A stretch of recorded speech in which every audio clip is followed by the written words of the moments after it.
That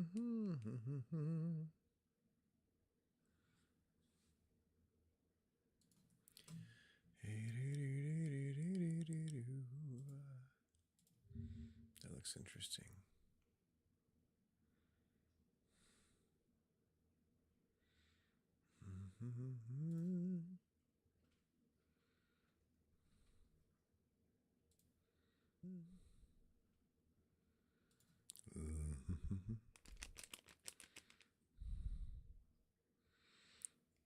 Like the wind,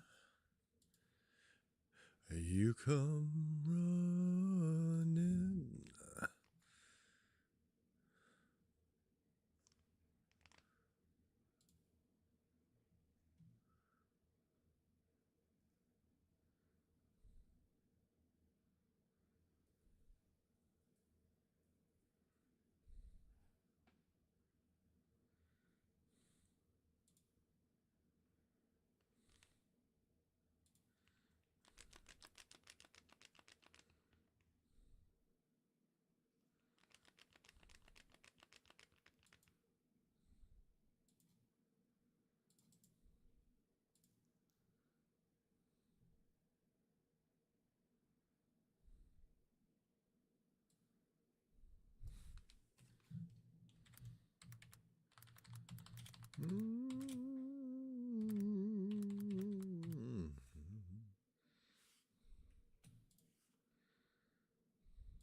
That's what I was about to say.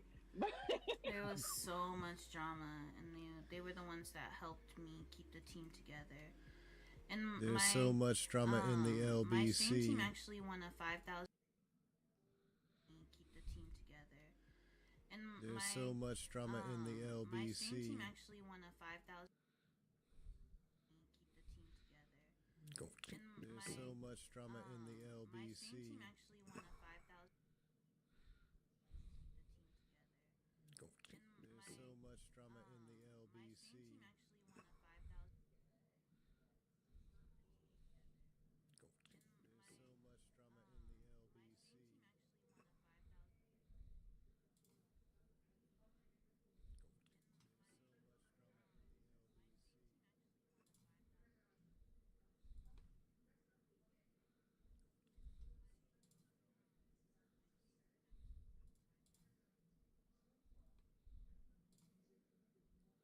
There we go.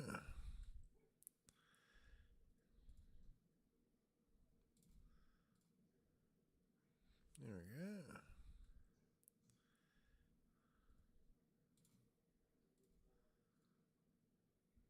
There we go.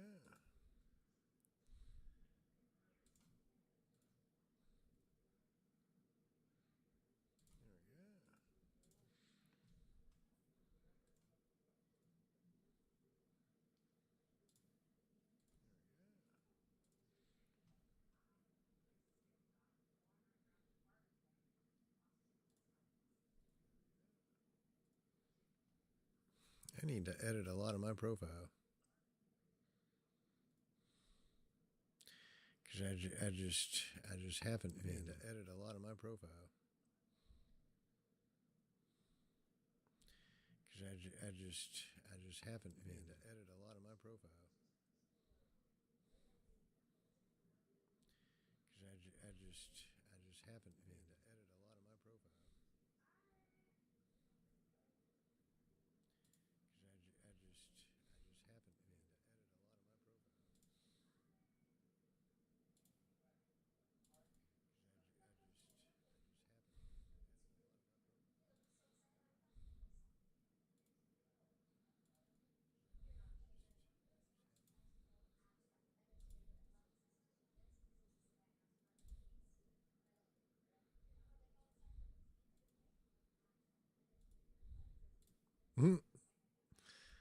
Do this, see what happens.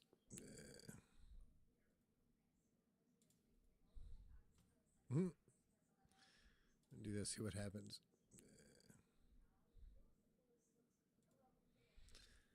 Do this, see what happens. I honestly forgot what I was doing. I need to mute that.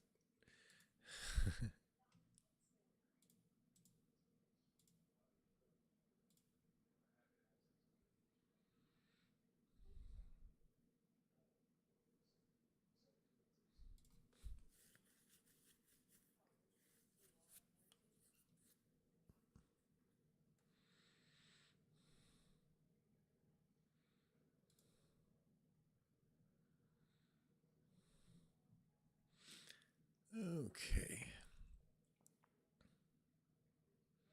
Look at me all hunched over, Mr. Bad Posture.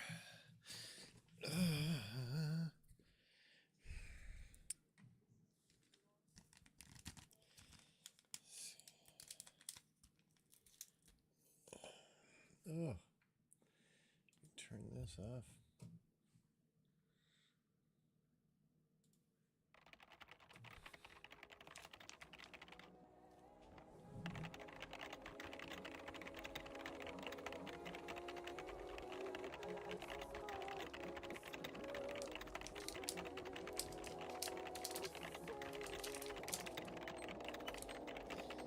Ugh.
Right.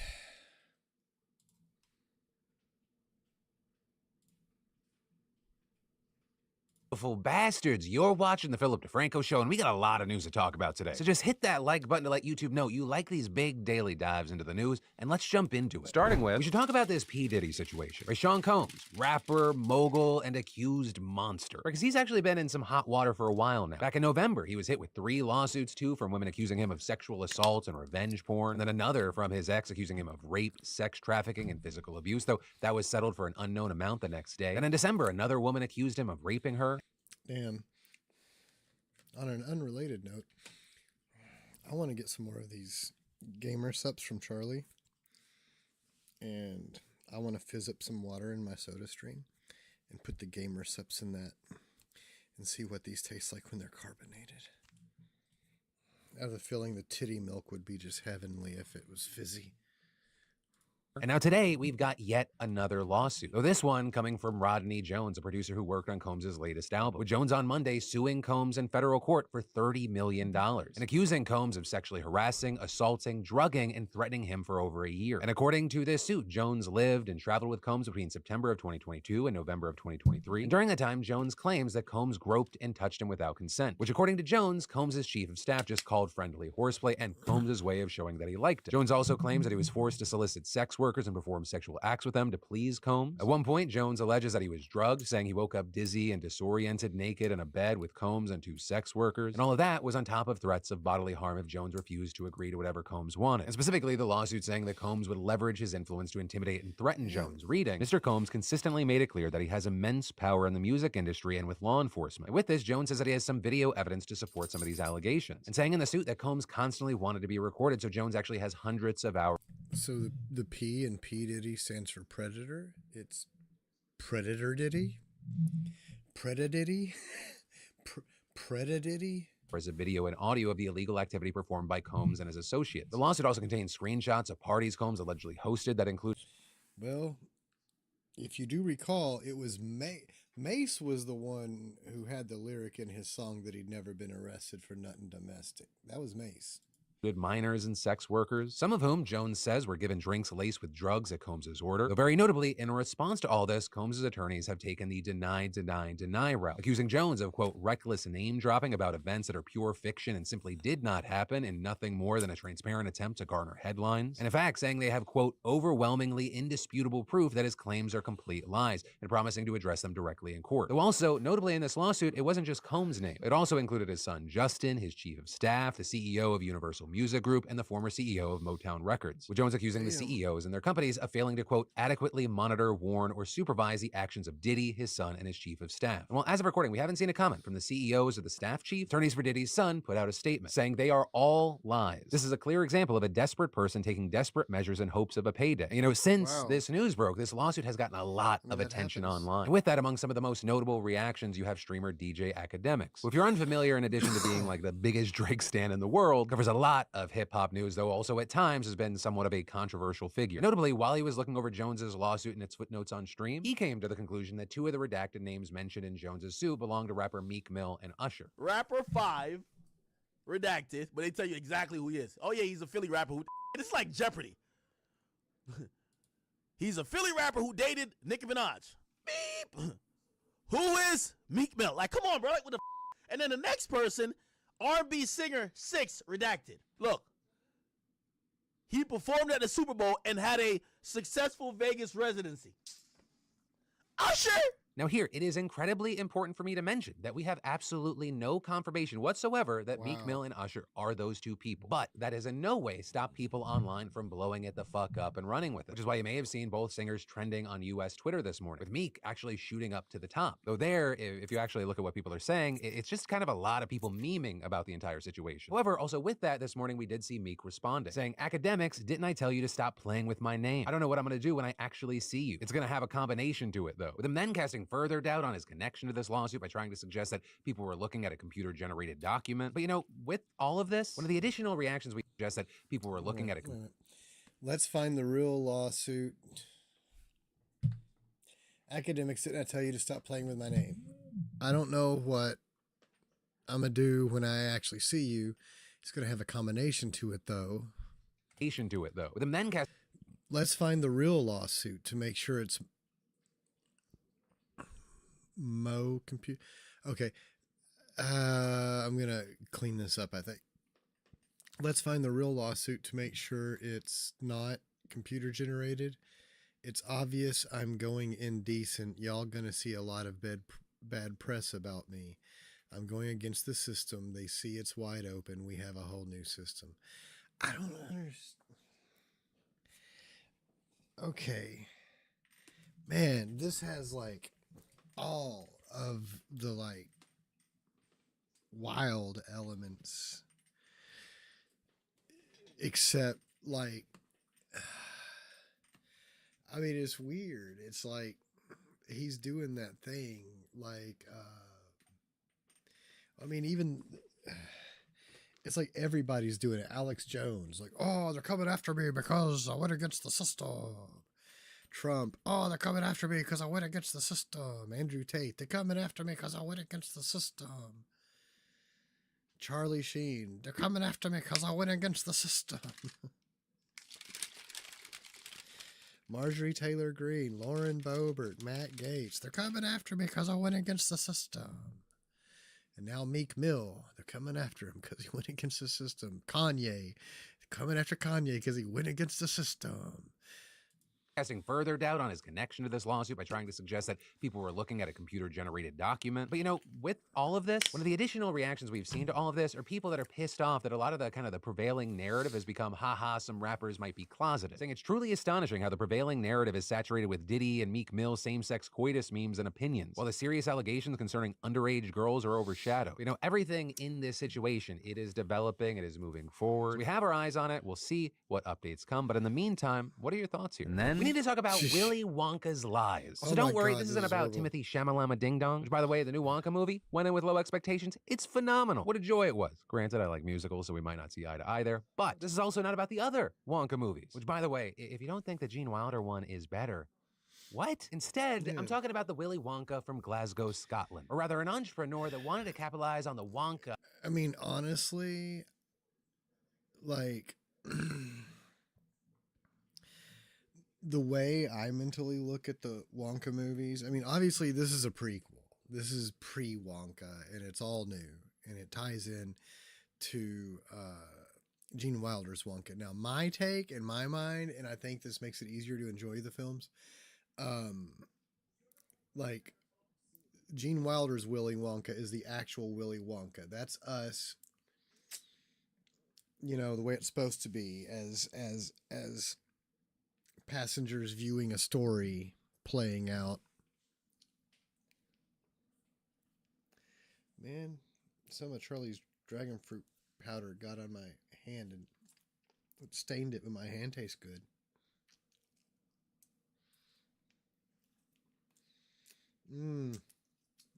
My hand tastes good. But anyway, the Gene Wilder one is what really happened, the real events. We were there, we were spectators. We were invited into the factory and we went along with the group. It's just no one mentioned our presence. And then the Johnny Depp Wonka, to me, the way I look at it is this is the version of events as told by outsiders. The people who were outside the gate, the news reporters,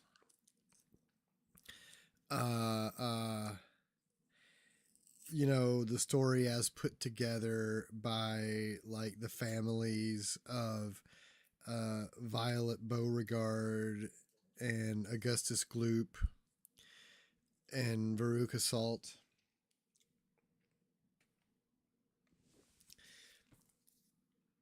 And then, you know, yeah, that covers it all. So you got the prequel, you got what really happened with Gene Wilder, and then Johnny Depp is the story as told from the perspective of outsiders. Or who knows? Maybe a person could look at it as, well, this is the story of events as told from the perspective of Willie. Like you could look at the Gene Wilder one as this was told from the perspective of Charlie Bucket.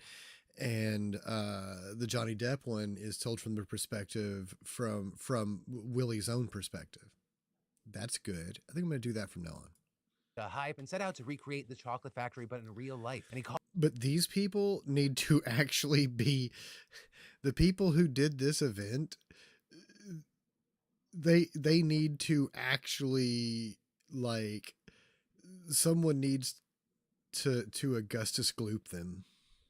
Called it Willie's Chocolate Experience, which, I mean, honestly, just from that name alone, red flag. That's a van with blacked out windows and free candy written on the side-ass name. But they described it as an immersive children's event, and they advertised on their site with detailed images of the world it had to offer, including an enchanted garden full of giant lollipops, swirls of vibrant color, and beans of all different colors, shapes, and sizes. An imagination lab promising a visual spectacle where you'll encounter mind-expanding projections, optical marvels, and exhibits that'll transport you into the realm of creativity. And even a twilight tunnel adorned with captivating projections, enigmatic sounds, and surprising turns that'll immerse you in suspense and excitement. In short, a world of pure imagination. But you were waiting for it. When parents bought these $45 tickets and they traveled for hours with their kids to come and see, what they found was a world of pure desolation. Right, immediately, they realize something is off when they see the entrance. Just a makeshift Golden Gate simply labeled factory. But then they step inside, and that is when the real wonder begins. They find a barren event hall with gray floors, white walls, and folding tables, with them then getting passageways covered in black tarps and an occasional oversized candy-themed prop or plastic mushroom, though at least some of it reportedly was edible, with a candy station dispersing a single jelly bean to each child, with them then serving lemonade to wash it down. But to be fair, they did technically get a small bouncy castle. And as far as like what the hell any of this has to do with Willy Wonka, well, they did technically have a few small posters, maybe a half a bed sheet hanging on the walls printed with images advertised on their website. Also, to be extra fair, disappointment is not the only emotion that was experienced there, but that is because there was also fear. Well, yeah, I miss whether he mentioned it,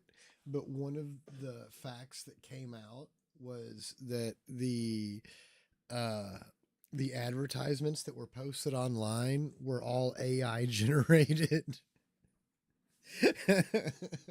So it tells you, like, at that point, the company doing this event didn't even have like the props or the supplies or anything. And then it ended up coming out later. I don't know if Phil's going to mention it, but it ended up coming out later that like the people who actually owned the warehouse that it was staged in said that the company who was doing the event essentially showed up like the day before.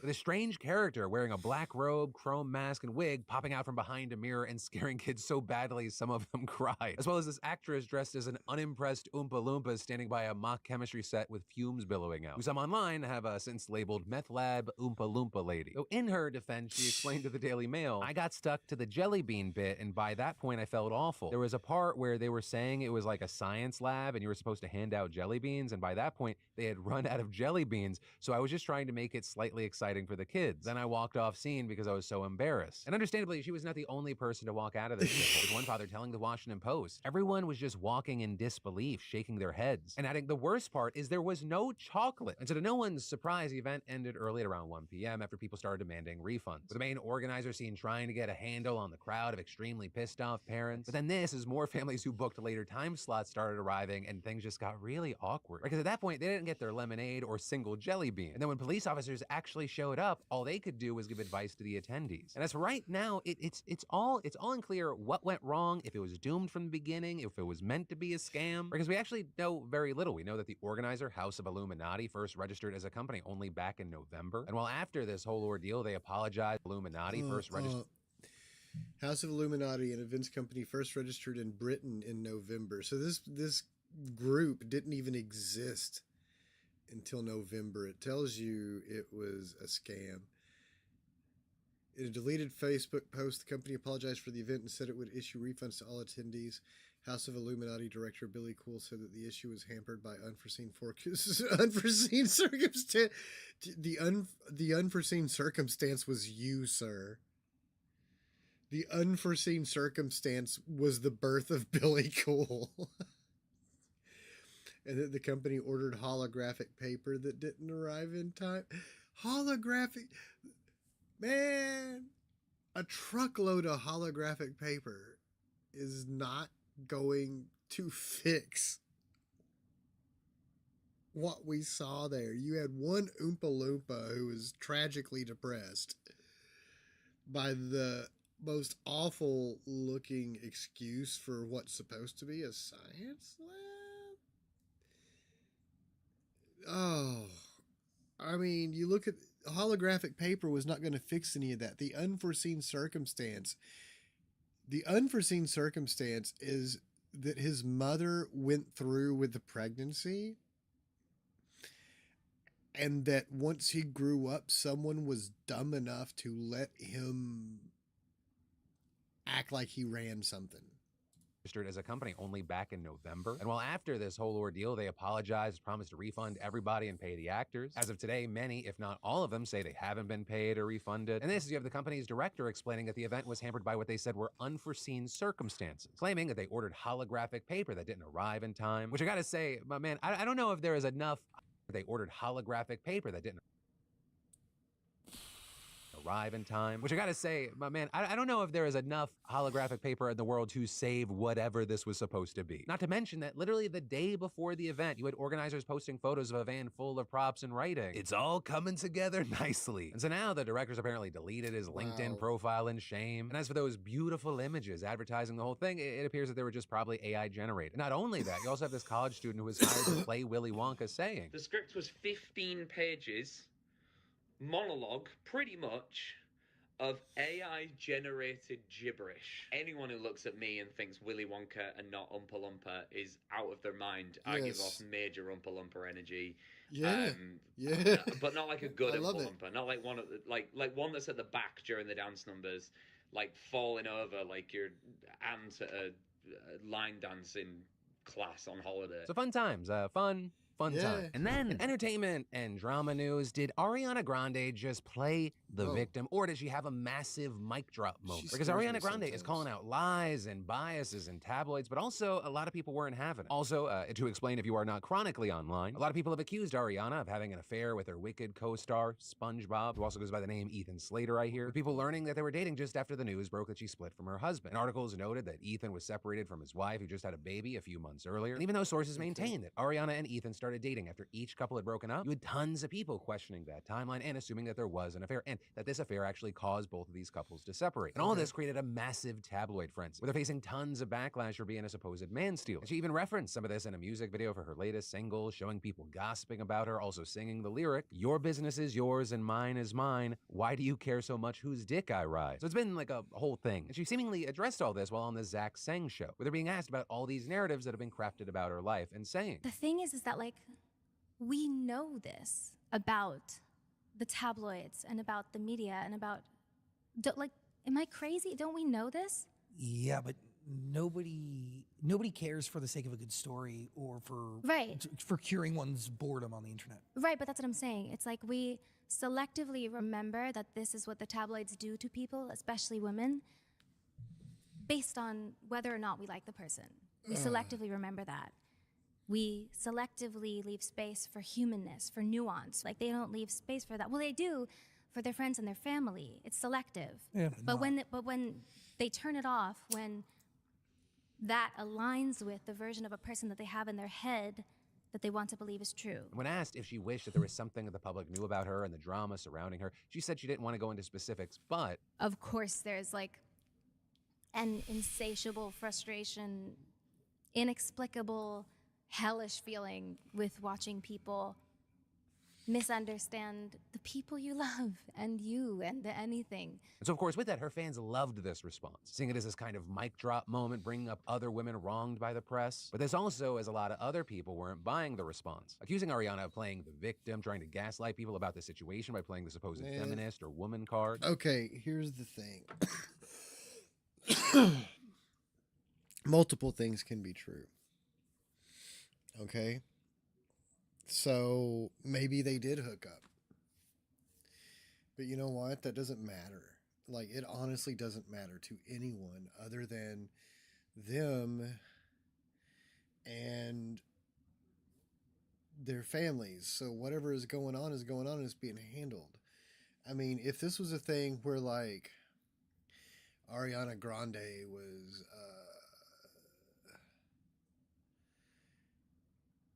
exploiting children by having products made in a Chinese sweatshop. Okay, outrage. Supporting the Republican Party in their anti-women and anti-LGBTQ plus efforts. Okay, yeah. But consenting adults having a private consensual sex life, that's none of our business, and it doesn't matter. Like, it honestly doesn't. I mean, if it comes out somewhere down the road that it happened in a negative way, well then, okay, yeah, you can, and you want to feel a certain way about that, okay, yeah, you know, you can be judgy but judge pants. But, like, it's just idiotic to be outraged over speculation. And the reason people get outraged over speculation is because, like, there's different types of attention-seeking behavior, especially when it comes to the internet. On one side, it's people making these tweets, you know, like, oh my God, look at this, be outraged with me. Oh my God, this person misspelled my name on my Starbucks cup. Oh, be outraged with me. You know, but then there's another type of attention-seeking behavior, and that's this.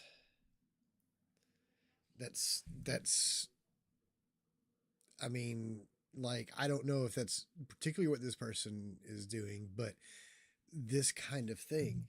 The other type of attention-seeking behavior going on is, you'll see Ariana Grande may have cheated with this dude.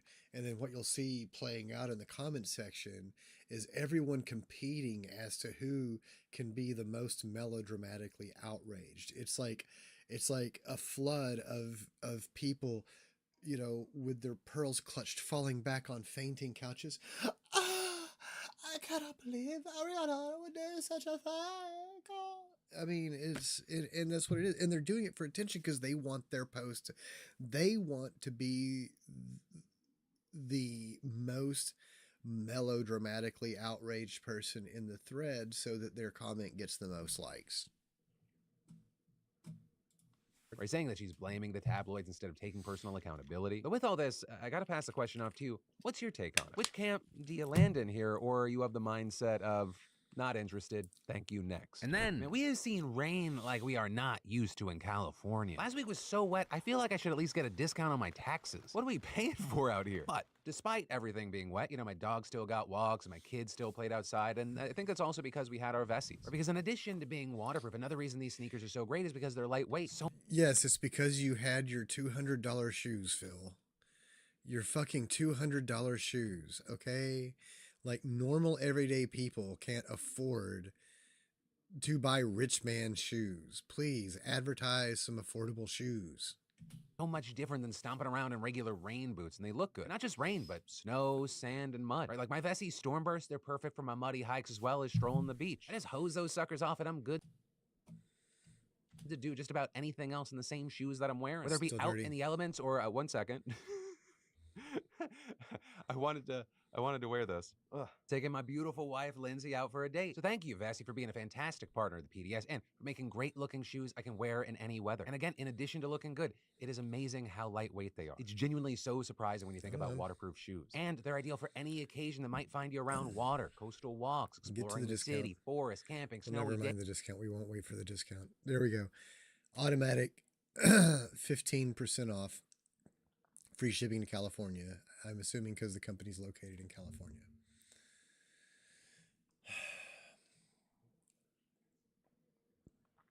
Yay, it's been added. $150.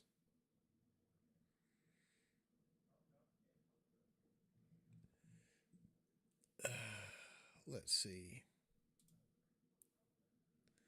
$160.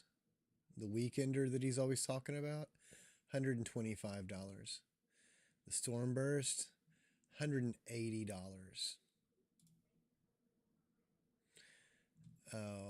Okay, he's always talking. So he goes on about his weekend sneakers a lot, $125. And then he likes talking about his, what is it, the Everyday Classics? Is that the ones? $135. Everyday Moves, $145.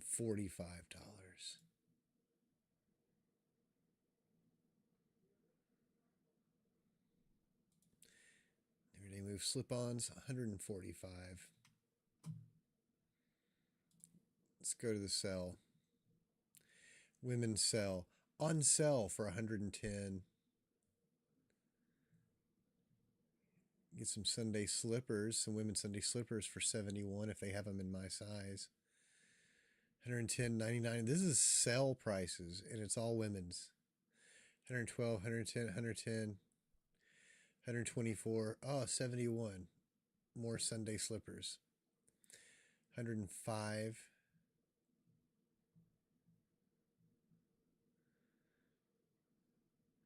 124 sell price.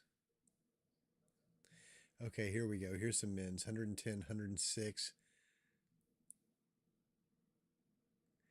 So you get those for 79.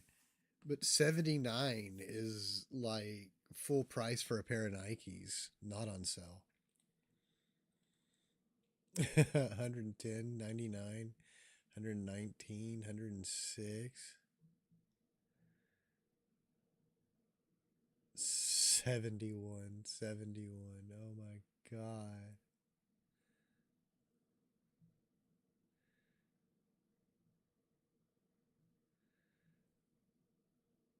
Can I get kids' shoes in my adult size? Good Lord. Come on, Phil. A large portion of your audience has to eat food. We can't afford to spend our grocery money on shoes. Days, boating, activity upon activity. They are really the comfortably stylish all-day shoe. So what are you waiting for? Go get yourself a pair of Stormbursts or some of their other fantastic shoes. Just go to Vessi.com/DeFranco to get 15% off your first order. That's Vessi.com/DeFranco. With that said, sorry, Lindsay, I have to go get my hoodie back. It is freezing in here. And then I would like to apologize. And this is an apology to my friends, my family, pretty much anyone that I am close with. And notably, this is also an apology in advance. And that's because as of Thursday, right, February 29th, I will be ignoring you for at least the next 72 hours. Your friend, your daddy, your husband, he doesn't exist anymore. And in his place will be a Philip DeFranco-shaped couch potato playing Final Fantasy VII Rebirth, a game that, honestly, it is the thing that I have been most excited about probably in the last decade that doesn't have to do with the birth of my children. Final Fantasy VII is literally my favorite game of all time ever. Yes, I've made health changes in my life so I can see my kids grow up, but also because I want to make sure I live long enough to see Spider-Man Beyond the Spider-Verse and be able to play all parts of the Final Fantasy VII Remake. But that also not the only big gaming news today, because this week we've got Nintendo in the news. And the reason for that is they're going after the people behind Yuzu, which is a successful Switch emulator project. Which, if none of those words make sense because you're not a lame degenerate gamer like myself, plainly put, Yuzu lets you play Nintendo Switch games on platforms outside of a Switch, like your PC. And I'm not going to get into every little detail of the suit because like we'll be here all day, but Nintendo seems to want to go after Yuzu here after it was used by people to play The Legend of Zelda Tears of the Kingdom weeks before it officially released after a leaked copy made its way online. And the suit argues that Yuzu is able to defeat Nintendo's encryption software, and without it, quote, unauthorized copies of games could not be played on PCs or Android devices. Most notably, there is no legal way to use it. But there are some issues right off the bat. Yuzu itself does not defeat the encryption. Instead, it relies the user on getting something called prod keys, and there are multiple ways to get those, such as like from an older Switch without certain updates. But regardless, the user has to get these keys for Yuzu to do its thing, to be able to read it just like a Switch would do to a legitimate copy of a game. Right? So Yuzu itself technically isn't doing anything special to break the encryption. Though notably, that's not Nintendo's only argument. It also claims that Yuzu is part of the pirated game ecosystem because sites that offer pirated games point to Yuzu as a way to play them. And with all this, it's asking the court to shut down the emulator as well as asking for $150,000 in damages in addition to all the money that it's made from Patreon, which at $30,000 a month is not a lot for Nintendo, but obviously for a small dev team, it is a massive chunk of money. However, a big thing here is that a lot of legal experts aren't sure if the court's going to agree with Nintendo. And that's because we have decades of legal precedent that emulators are largely protected under US copyright law. That is, as long as they aren't offering pirated games or ways to break protections. And overall, you're allowed to back up and access your data how you like, with Nintendo's lawsuit actually appearing to go against this, and saying that users do not have control over how/where they can play their games as part of the terms of service. But like with any of these lawsuits, you have to see how it pans out. And the one thing Yuzu could potentially get dinged on is the fact that while the emulator itself doesn't break encryption, the user manuals and devs on its Discord are more than willing to give you a step-by-step guide on how to do it. And so depending on how things play out, I mean, we could see things like no more emulators even for older consoles that are no longer supported. And also, there could be a world where there's no longer any doubt that the software you bought isn't actually yours and you can't store it or use it how you'd like. Though all of this, as some think that Nintendo's just trying to flex its muscle against a small team with a massive lawsuit, with possibly the goal just being to drag it out and bankrupt them. But ultimately,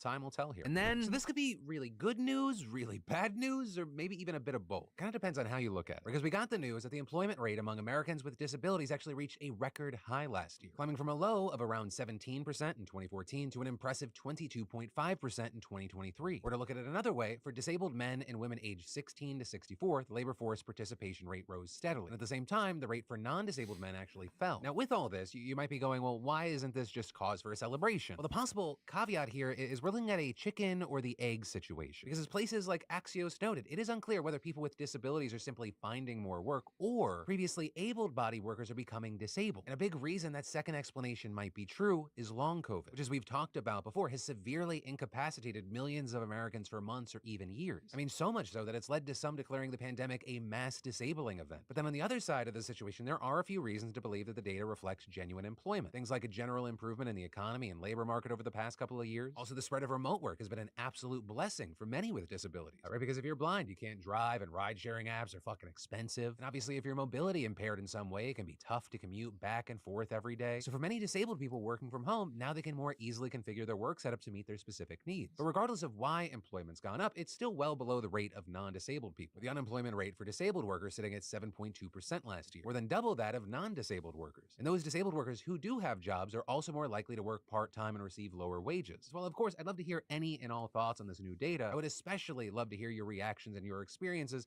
if you have a disability yourself. And then, Arizona Republicans are currently advancing a bill that would let people legally murder migrants who trespass on their property, with the bill in question being introduced by Republican State Representative Justin Heap. And this bill would make changes to the state's existing law that allows people to use deadly force against home intruders. Because currently, the law requires an intruder to be both on the property and in the home of a resident to justify that force. But Heap's bill would expand that so intruders can be killed just for trespassing on another person's land. And with that, Heap arguing that this is needed to address the, quote, increasingly larger numbers of migrants or human traffickers moving across farm and ranch land. And notably, this proposal also comes amid an ongoing high-profile case involving an Arizona rancher who was charged with murder for shooting an unarmed migrant who crossed onto his property. But all of this is law enforcement officials are worried that this bill just goes too far, not only endangering the lives of migrants, but also American citizens as well. With Pima County Sheriff Chris Nanos telling local outlets, wow, that's using deadly force on a misdemeanor offense. This is just crazy. Our legislature has just gone off the rails. Think of a dad or a boy playing ball out in their front yard, and the ball goes into your yard. I may go and retrieve the ball, and you can shoot me? It's not just nuts. It's absolutely ridiculous and totally unnecessary. I think it's racist. I think it's targeting. This is just ridiculous. We don't need a law. And honestly, people, I don't care what people think about this, but I've reached the point with matters like this that when this happens, I wish with every fiber in my being that karma and the universe would see fit to visit the consequences of bills like this upon the lives and families of the people who do this. Like,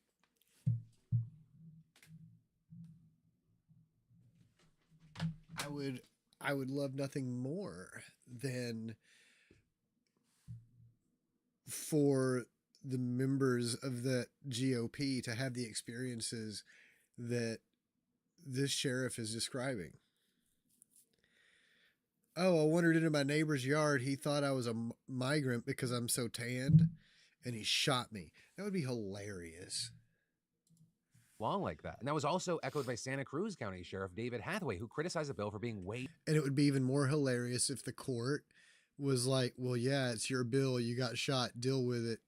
Too broad, saying the way the bill is written is so vague. If you owned a store, a Circle K, and somebody came in, you can just blow them away and say after the fact, well, I didn't want them here, and there's nobody to tell the other side of the story. And going on to know that many of these ranches along the border are massive. We're talking thousands of acres, right? So it's not unrealistic to think that people, I don't know, who are bird watching or something might wander onto the property. And Hathaway adding there, maybe they don't know it's private property, and just to say you can kill that person, they may not even know it's private property. But for now, we'll have to wait to see what happens here, though. A very interesting insight into... Like, seriously, that dude right there, I fucking hope that someone in his family wanders on, if this bill passes, I hope someone in his family wanders onto one of these ranches and gets blasted.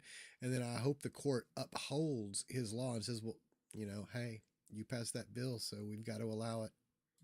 To what the state of play with immigration politics is in the U.S. That'd be hilarious. And then, are you Essentially, a you shot your YouTuber, a family general member. online creator, an artist, creative? Well, if you're looking for some extra cash or to turn this into your full-time thing, you should 100% use the sponsor of today's show, Fourth Wall. In fact, I love them so much, not only do I use them, but I'm an investor. It's also used by the likes of MKBHD, Dr. Mike, and TMG.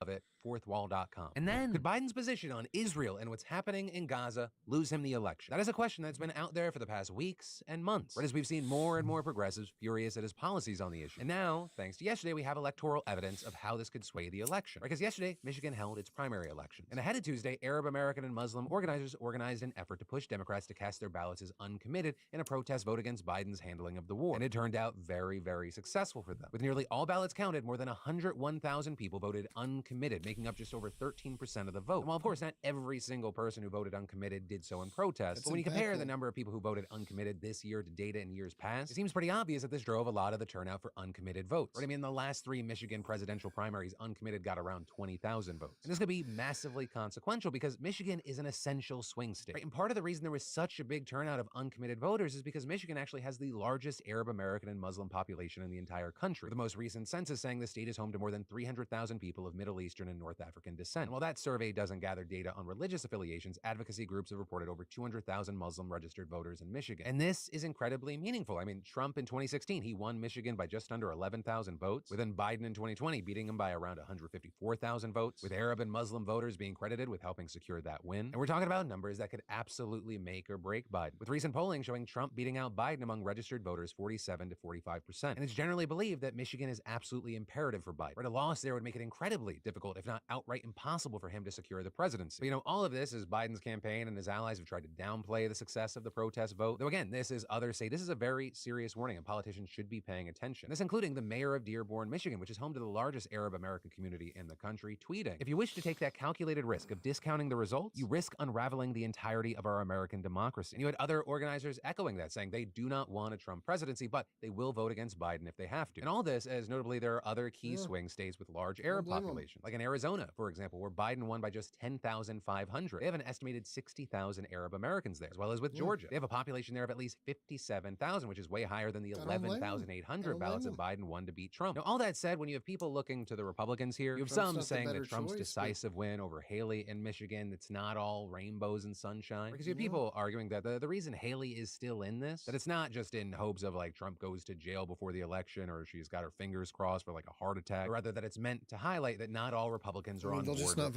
And that could be a potential vulnerability for Trump in a general election. That hurts too. I would note a few things. Republican turnout in the primaries was much higher than for Democrats, though of course to a certain degree that was expected. Even with there being a protest vote, like Biden's not really competing against anyone polling close to him. And of course, all of this is playing out so far from election day. Or depending on how things play out, the progressive divide may shrink, it may grow. Some of that will be affected by America's action, or rather inaction, regarding Gaza, how things continue to play out there from here to then, as well as do sentiments change the closer we get to a general election and the closer we get to a potential Trump presidency. Right, Trump is arguably way more pro-Israeli government. I mean, he's the guy that officially recognized Jerusalem as the capital of Israel, relocated the U.S. embassy there. As far as what's going to And to compare Russia and Ukraine with Israel and Hamas is just stupid, because it's not just apples to oranges, it's apples to cacti. They don't compare.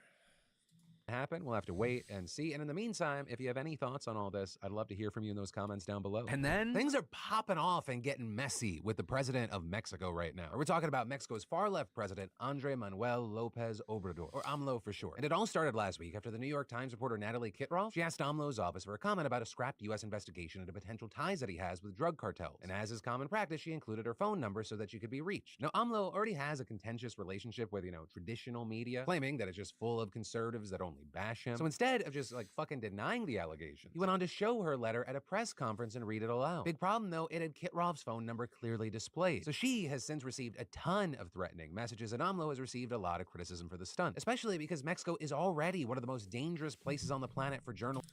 Simple. Get all of his phone numbers, put them on blast.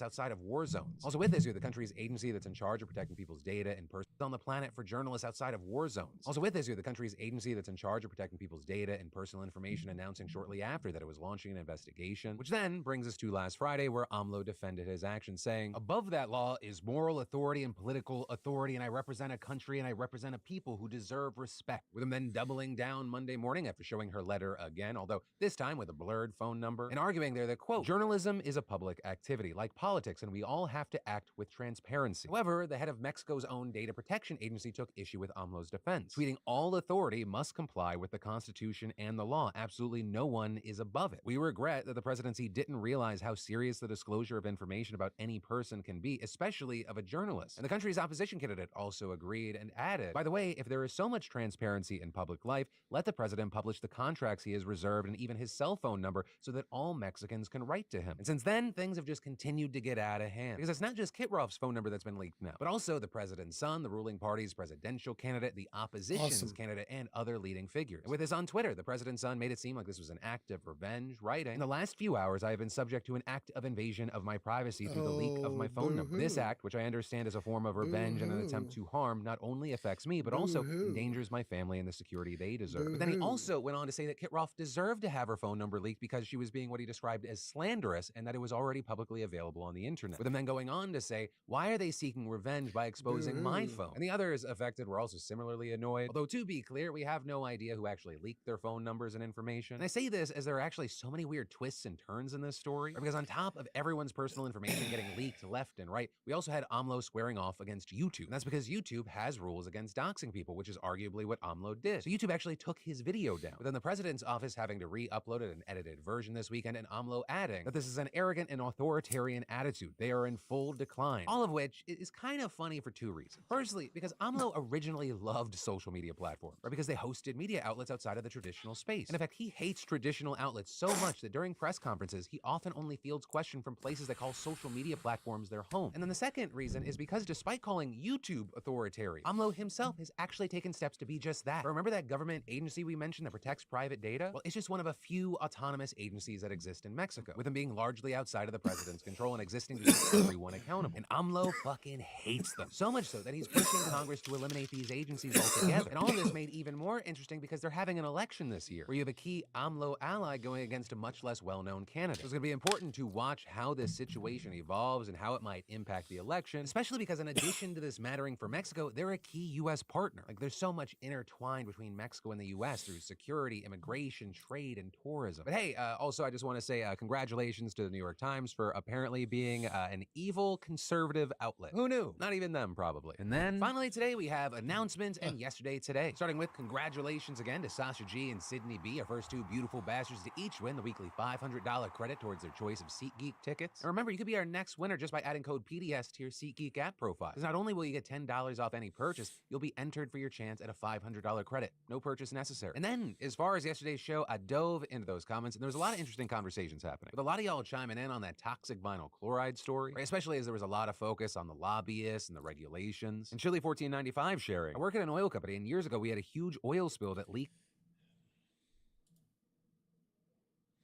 Oh.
Then.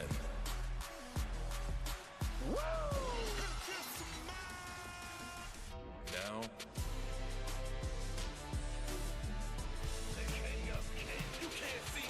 Forever.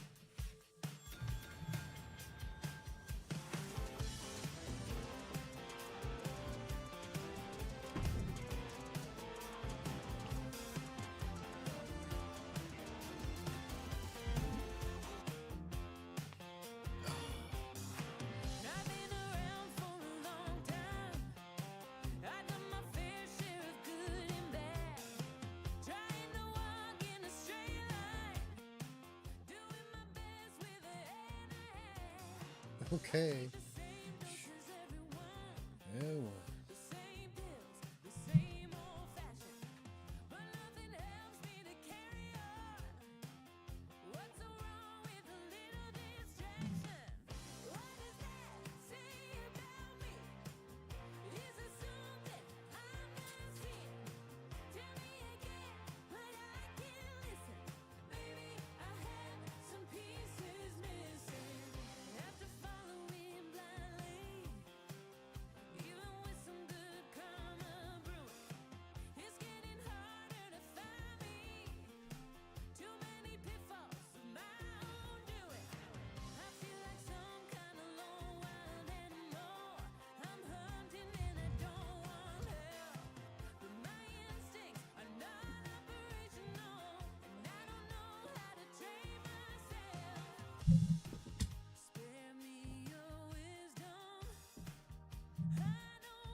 gotta damn. It's just so wild. This whole packet of McDonald's sauce is bright red with a cold foil top. It is vanished. It's crazy.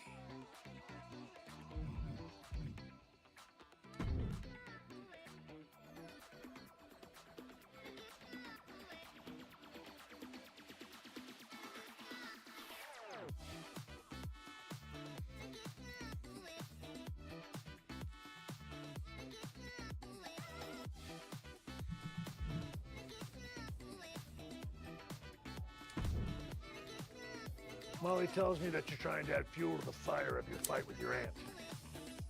I don't know if I can help, but I can give you a tip. Justine always hated my cowboy hat. So I should wear a cowboy hat? No. Let me say more words. She hated my cowboy hat because it reminded her of Trish Stratus. Your aunt always resented Trish for being the face of the company. Trish always got more buzz, more press. Even now, Trish's face is on the side of the production truck, not Justine's. Wasn't Trish also a 7-time women's champion? She sure was. One more than Justine's 6 championship wins. But your aunt especially resented because before Trish came to WWE, she was a model, so Trish had to learn the business from the ground up. Justine always thought Trish got special treatment compared to someone like her, who worked in other promotions for WWE. What do you think? Is there something you can use there? Sure is. And if how much Trish is celebrated bothers Justine, we probably should just celebrate her more.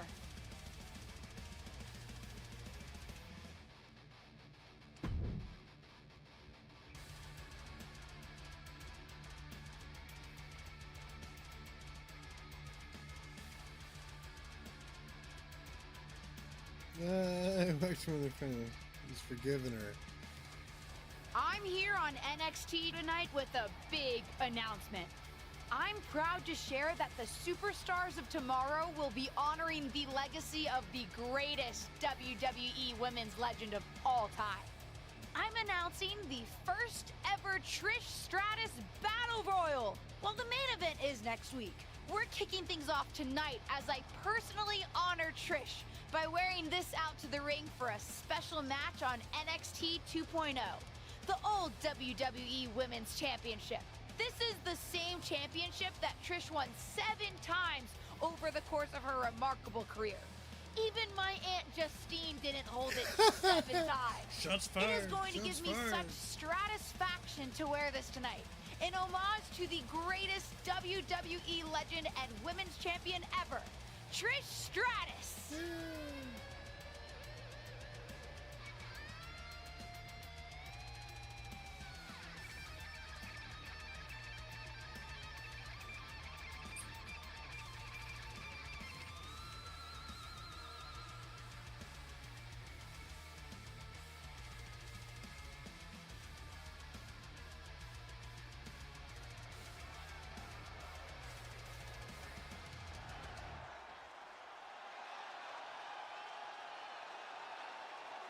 A woman who calls herself undeniable. She certainly lived up to that moniker thus far. The following is scheduled for one fall. Making her way to the ring from Utah, No longer in someone else's shadow, this wrestler has a bright future.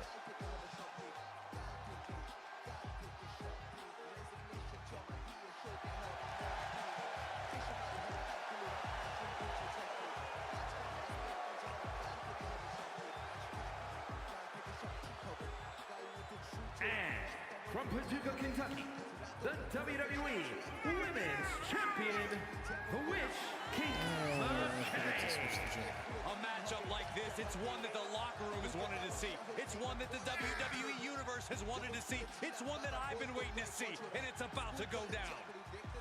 Let's see if this superstar can show us something special tonight.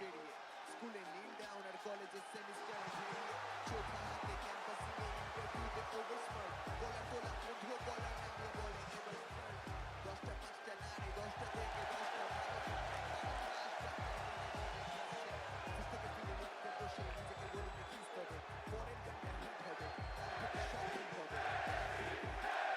of WWE's most exciting superstars is here visiting NXT.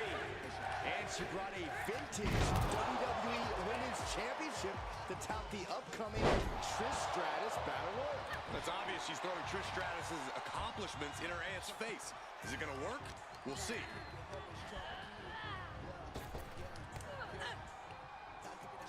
Caught with a lariat.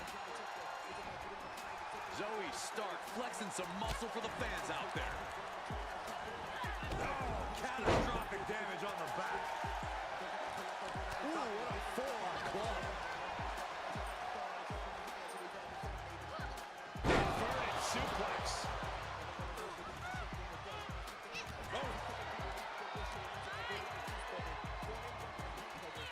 Rolling neck snap. Brutal.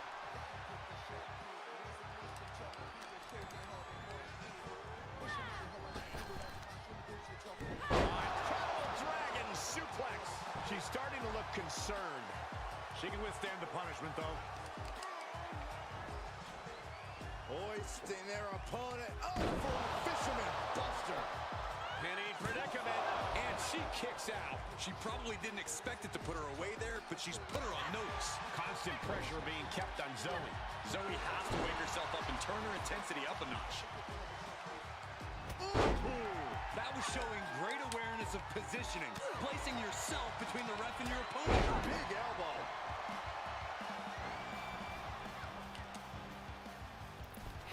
Nice cross body. Goes into the pin. She's not going quietly into the good night here, making things very interesting.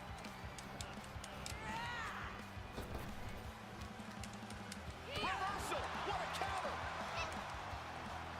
Downward spiral. See ya.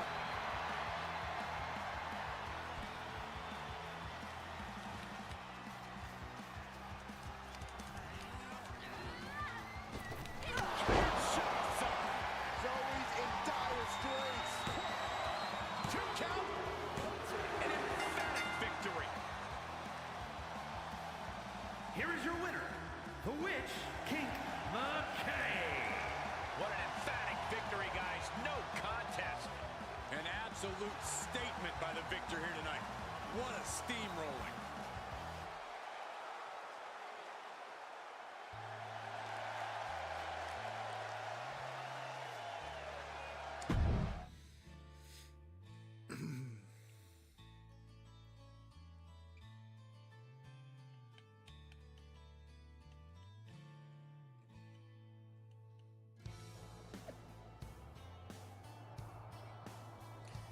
Top 10 reasons why Trish is not the best superstar of all time. Tonight, the first ever Trish Stratus Battle Royal on NXT. And we hear there might be a surprise entrant. Trish?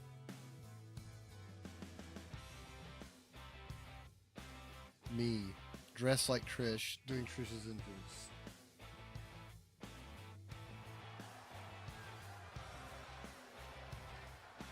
It's the second-generation superstar who's here to write her own story.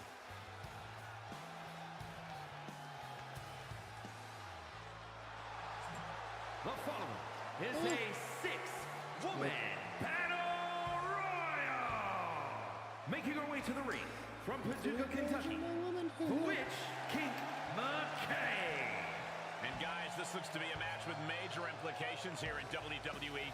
Could change the entire landscape here.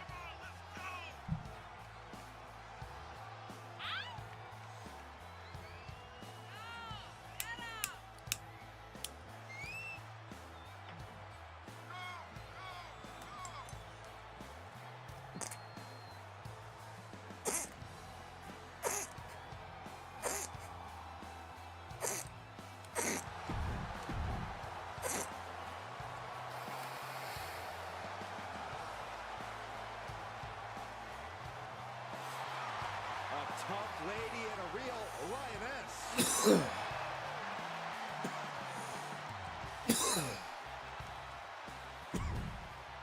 weird.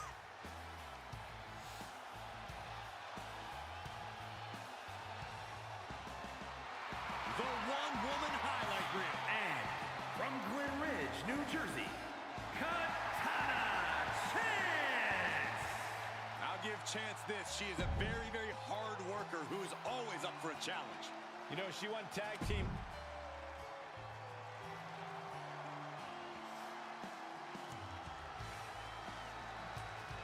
A great young talent with an extremely bright future. And from Laredo, Texas. Always dialed up to 100, it's Melee Fan.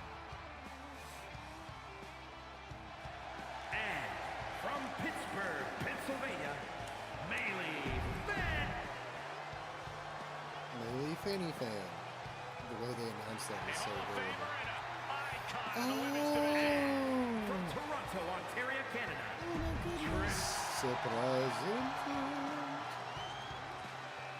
Just when you thought the road to WrestleMania couldn't get any more exciting, Trish Stratus herself is in her Oh my goodness. Trish Stratus Battle Royal. Well, there were a lot of fan favorites coming into this 6-woman battle royal, but Trish just threw most of their chances over the top rope. Side kick on the mark. What's Perez fixing to do? Float over Russian leg sweep. Ooh, double axe handle.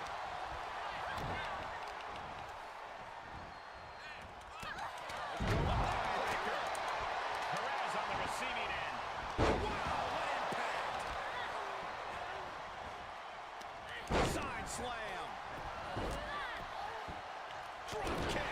Nice counter from Chance. By the hair, whipped across the ring. Hey, right? Was definitely not thinking about finesse with that one. Was only thinking about dominance. Quick return to the ring. What a backbreaker. And there was some force on that move. Looking bad for her here. What's coming next? A back suplex.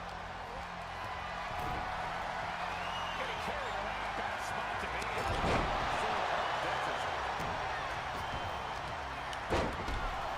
Katana Chance has been eliminated.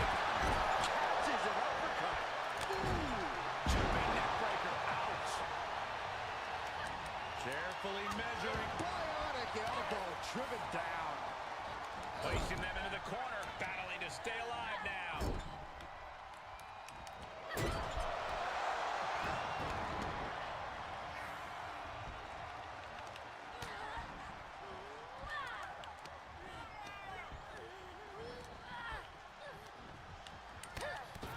Akita Lyons has been eliminated.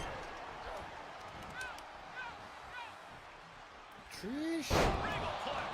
Stratus needs to figure this out. Trish looks to have been well scouted. Oh, and she turns it around. Yeah, but Fan needs to maintain some offense to fully get back in this one. Now we know what the 5 fingers say to the face. First good night. Oh my god. Fanny. What was that? Coming there.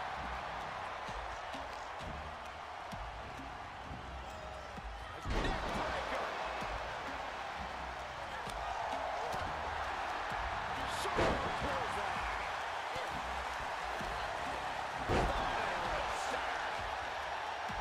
And there's the confidence of the Hall of Famer. Perez on the receiving end. Melee Fanny Fan has been eliminated. She's into the ring again.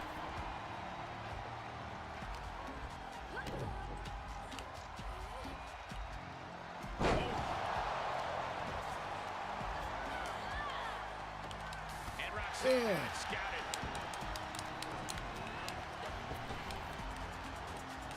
Oh, from behind. Uh-oh. Made her pay for her mistake.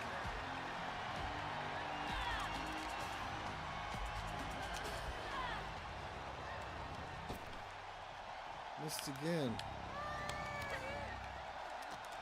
Oh, just turn that around. Ooh, tossed with the suplex. And Stratus got the full force of that blow. Showing a lot of grit here in the late stretches of this battle royal. The only question is, can it last to the end? Roxanne Perez has been eliminated. What impact. Gonna kick the features off their face.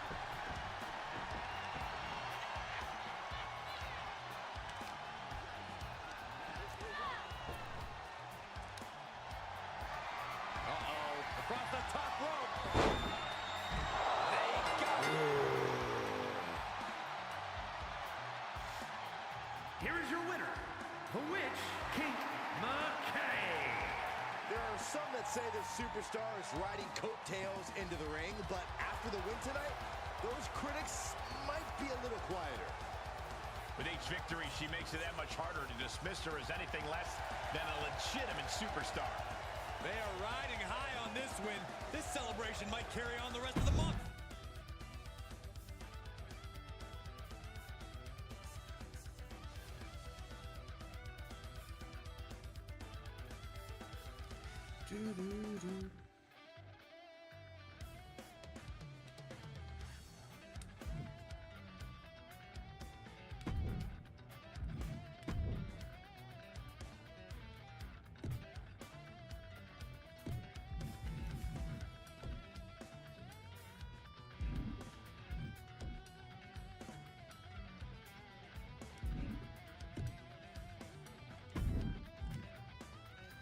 Sounds like Cliffia.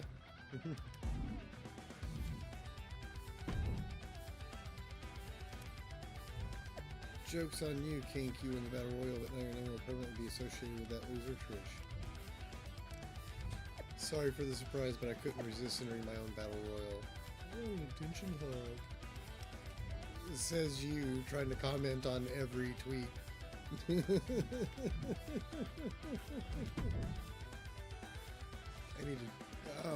I need to change the jacket and shoes.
fact that the shoes are bigger than my leg.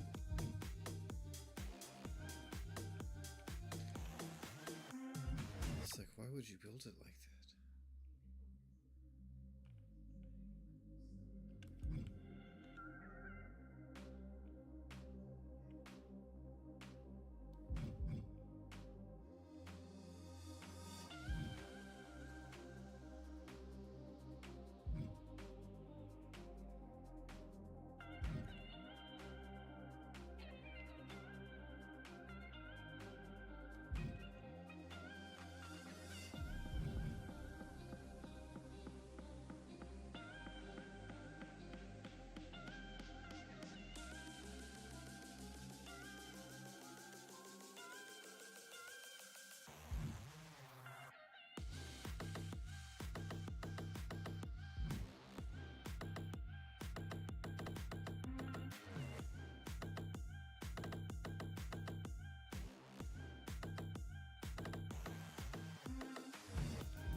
I like that until it shows the back.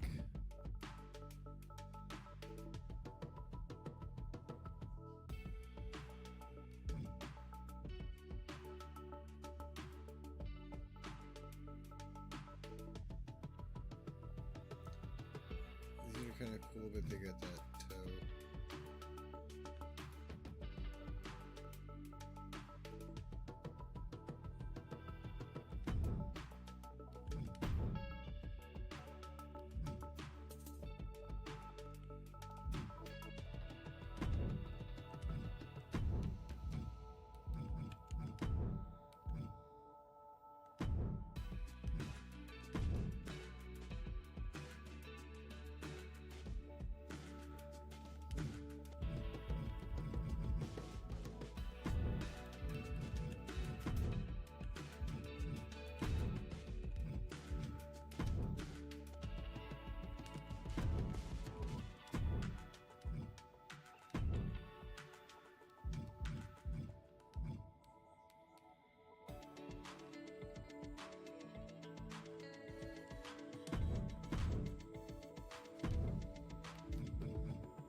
Much better.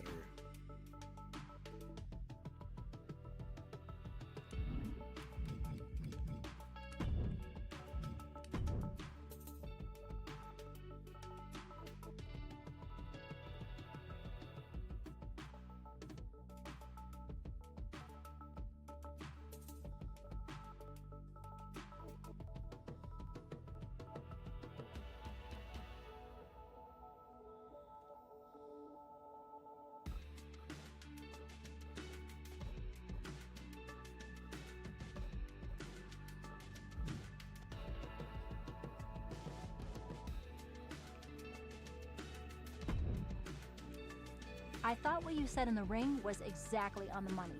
And I'm happy to help you take Justine down by, how did you put it? Tear apart her past? That's it. I think Justine's plan is to steer clear of you before the WrestleMania match, which is official, by the way. But if you want to get the upper hand, you might not have to take the fight directly to Justine anyway. Taking some steps to remind Justine about her biggest regrets will go a long way. I have a few ideas, and I've already made some calls to get a couple of other WWE legends to help too. I gotta ask, are you just helping me so that you can get back at my aunt?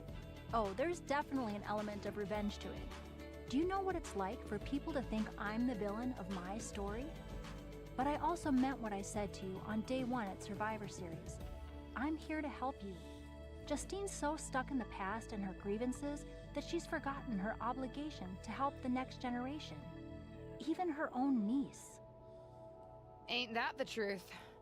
Are you ready to get started? I do have one idea that involves a certain red-haired, moonsaulting WWE legend.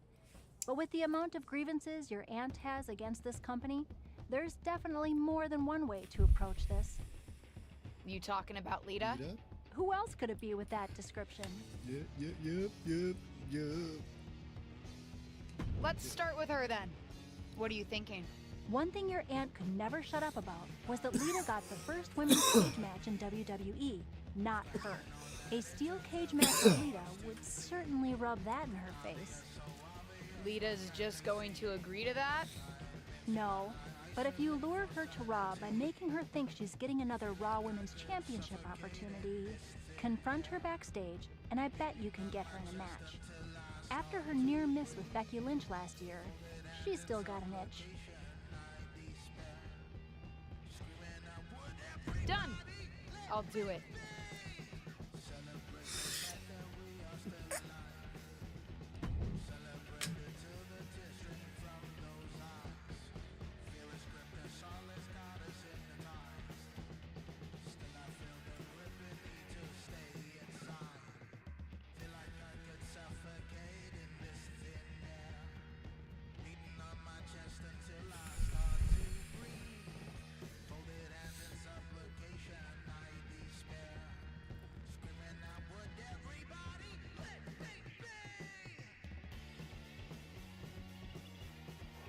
WWE legend and Hall of Famer Lita has graced us with her presence here tonight.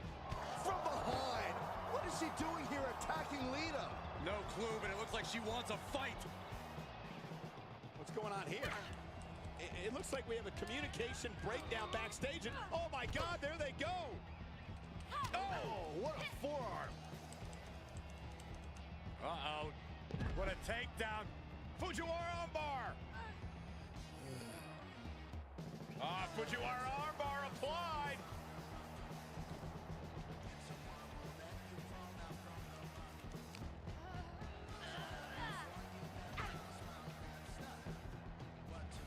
Good golly, Miss Molly.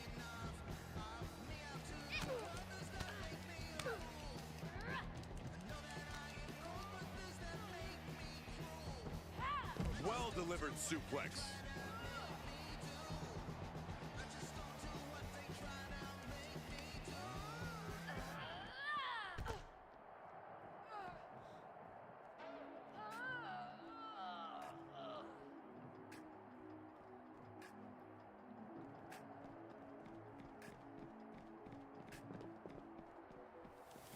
Beautiful athleticism. Hurricane Rana. I knew they didn't like each other, but I didn't think they'd turn this into a parking lot brawl. Great power. Inverted suplex.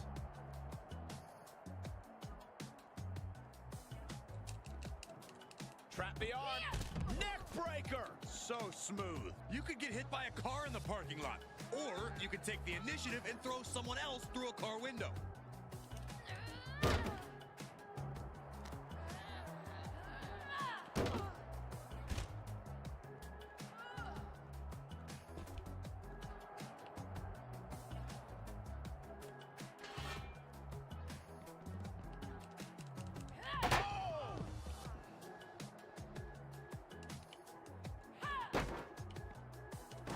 drives a foot into the stomach. Everything in the parking lot can be used as a weapon. It's about the most unforgiving environment you can imagine.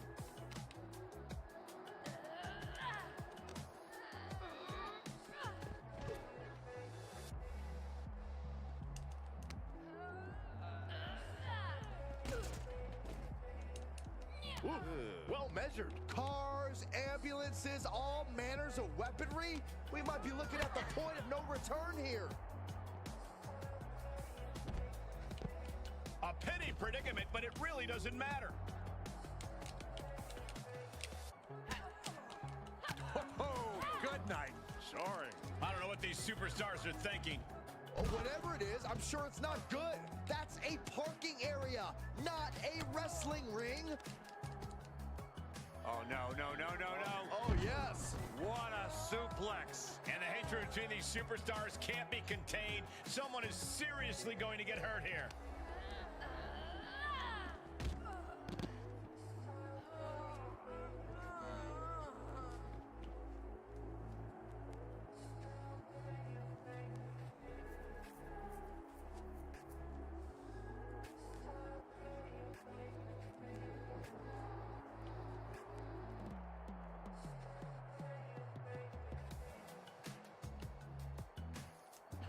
Dropkick finds the spot.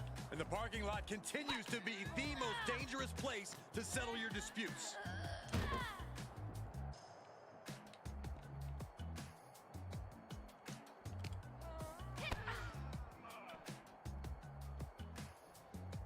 Being carried around with ease. That right there is why you've got to keep your head on a swivel in a situation like this. I would prefer never being in a situation like this, Corey. This is not what parking lots were made for.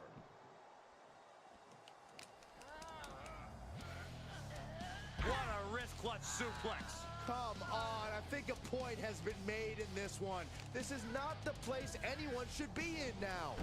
Too late, Byron. Lita's on the edge of defeat. Can she respond? Going for it. Looking for the lapel lock. And she releases the hold as she feels that enough damage has been done. Should have kept on wrenching. Why show mercy now?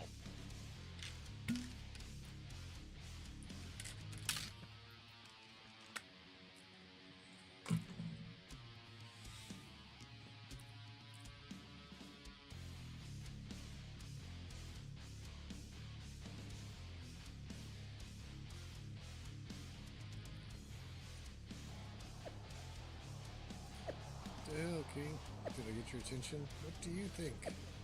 Great. You know that I'm a fan, right? You're a trailblazer. What are you doing? I was hoping we could pay tribute to your iconic cage match. Fortunately for you, King, I'm man enough to say yes. You're going to regret this, right? Because WWE is just handing out steel cage matches these days. You both know that's not how this goes. That is weird. I mean...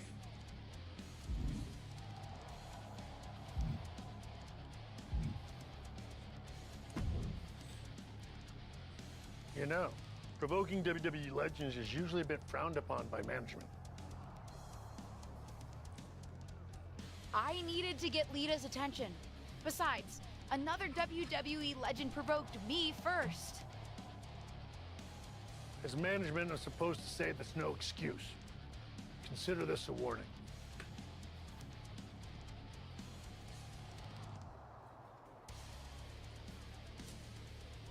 And as Shawn Michaels, the Heartbreak Kid who's not WWE management,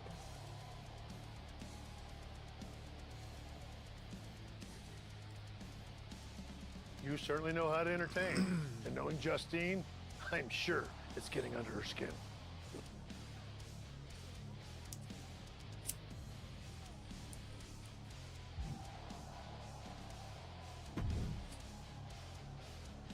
I hope you won't make a habit of being here on Raw.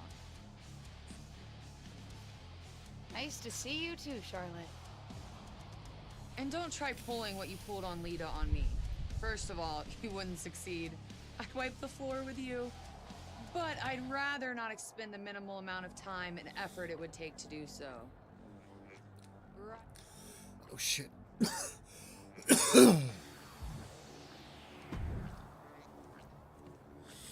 you need any advice when it comes to steel cage matches, I'm happy to help.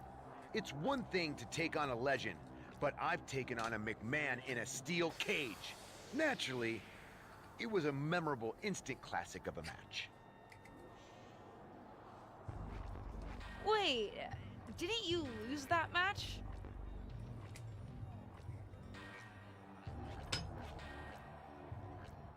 Win, lose, who really remembers? Just don't let your opponent weasel out of their clothes to escape. That would be an embarrassing way to lose. You know, hypothetically.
Right.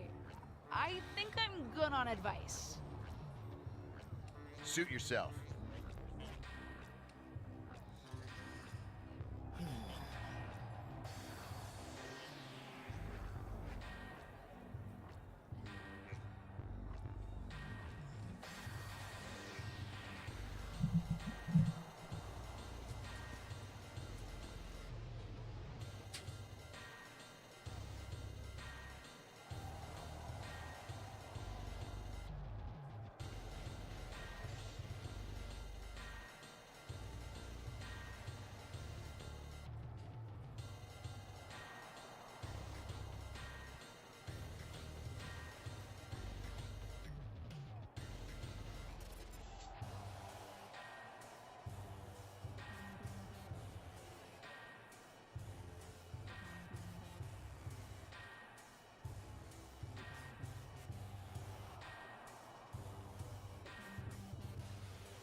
It's official.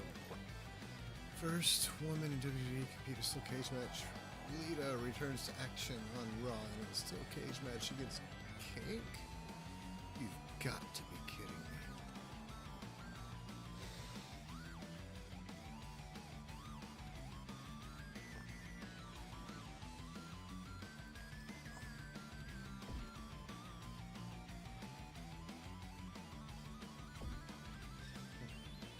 She refuses to acknowledge the win or the composure. This wrestler grew up in the business, and now she's growing up before our very eyes.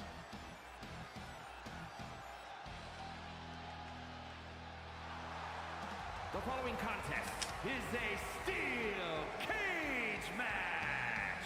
Making her way to the ring from Paducah, Kentucky, the Witch, King McKay. No surprise given her pedigree, but this superstar brings a very well-rounded skill set to WWE. It's almost like spending your childhood learning from a legend has some upside.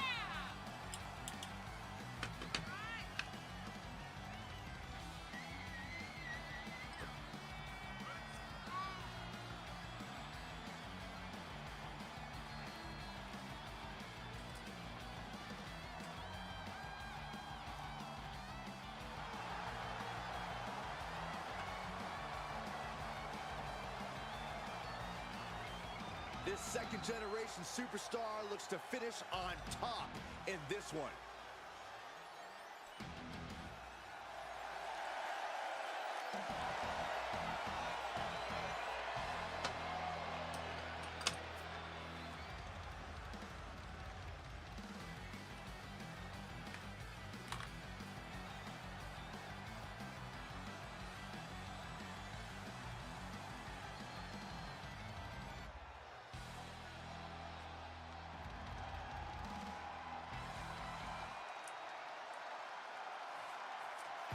Time to get extreme. And from Sanford, North Carolina, Lita. Yeah, that's not even Lita is good. undoubtedly Even though an it seemed inspiration tough for and the funny. entire women's division in WWE.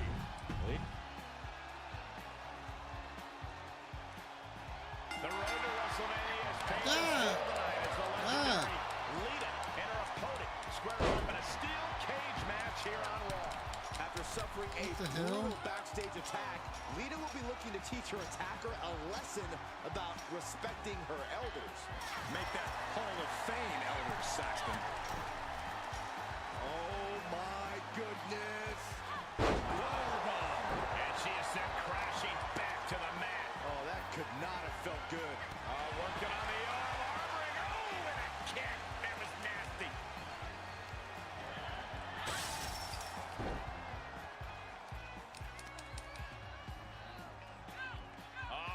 Setting them up for a fisherman buster. Oh! Drops the hammer right on the lower back.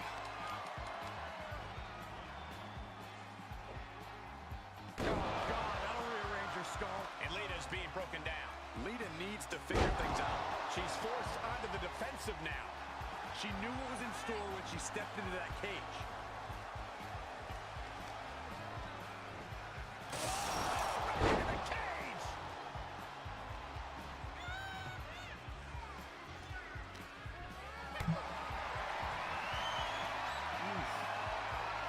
Great strength being shown here. Ooh, pinpointing the trachea.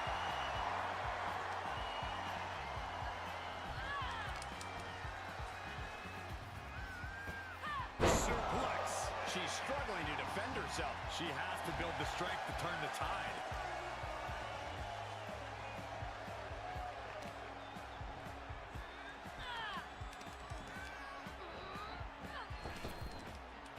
Trap the arm. Into the neck breaker. She's trying to ascend the cage now. In search of some footing to make this huge climb. No, I didn't even want to do that. Good damn. Reversal there.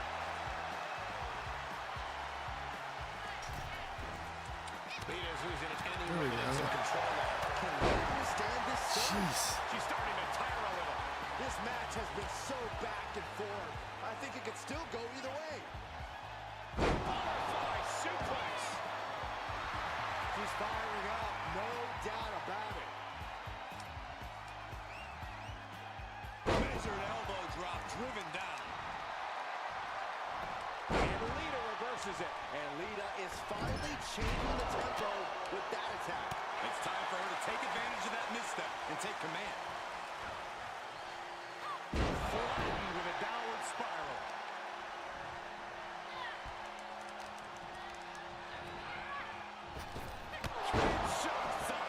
Lita is down and out. Heading up and maybe heading out.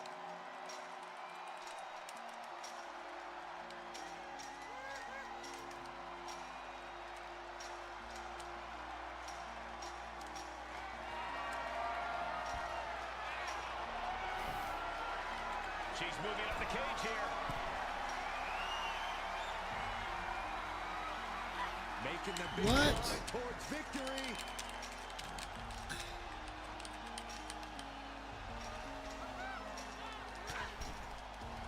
Oh my goodness. She comes off the cage for a harsh landing. She is going to be feeling that one for a while. Looking for a grip to get themselves over the cage. She goes, advancing up the side of the cage. She's going for it. She's able to capitalize on the moment and make her way up the cage. She can't be liking the view from up there.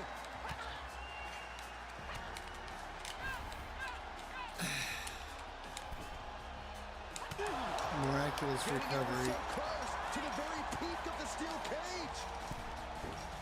What? Oh, no. This is not going to end well. Oh, no. She is set. I forgot. In this game, 2K expects you to actually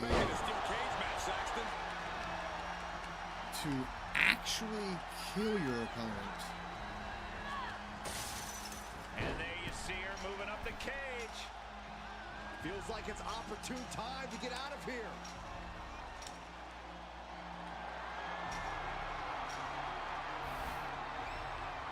She's reached the top of the cage here, guys. And she is making climbing the steel cage look easy. Yeah, she looks completely drained of energy.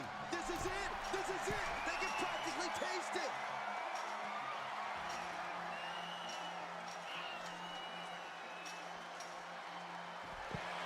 And that's all she wrote. Here is your winner, the Witch. I hope they fix that thing. This was as dominant a win as I've ever seen, guys. That's why they call it light work, Cole. Barely even broke a sweat. That doesn't make any sense. You have to go through this whole mini game while you're up there straddling the bar going,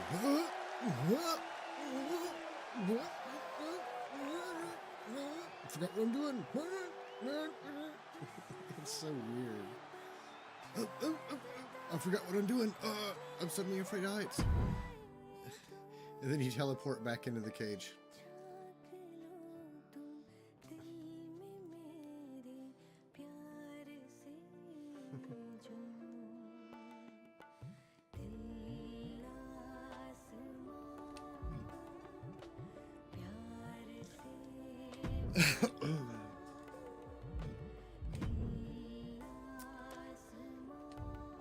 This week on Ruthless Aggressions, we discuss lazy booking, especially when it comes to certain steel cage matches that happen out of nowhere.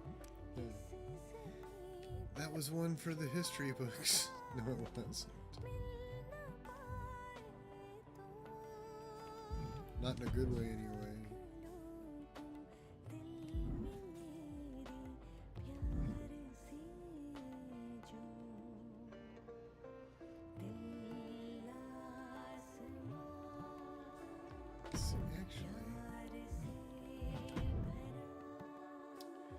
What does that jacket look like?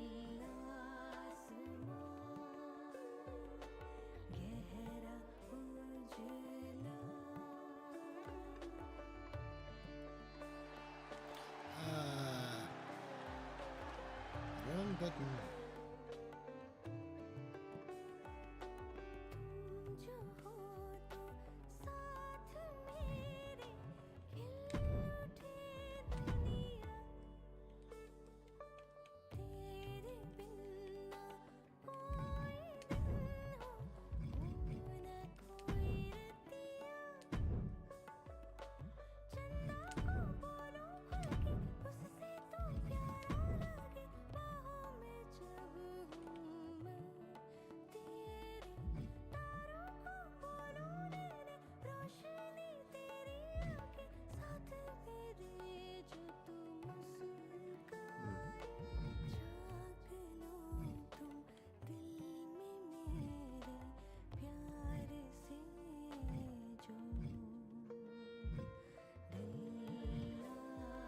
I assume it would be in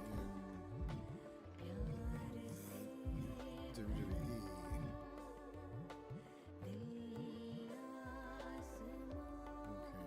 Okay, no. Was it that one?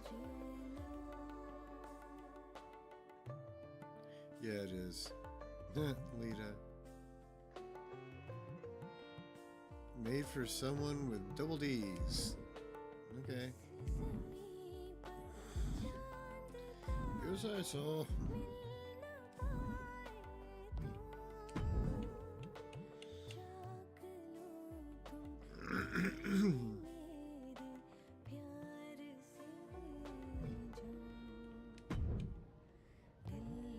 Based on how much Justine's been mouthing off on her podcast lately, seems like what you're doing is working. Not that I had any doubt.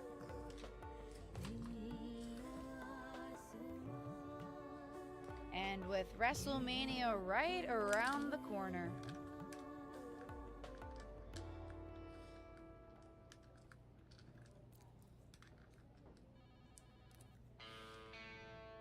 What are you thinking?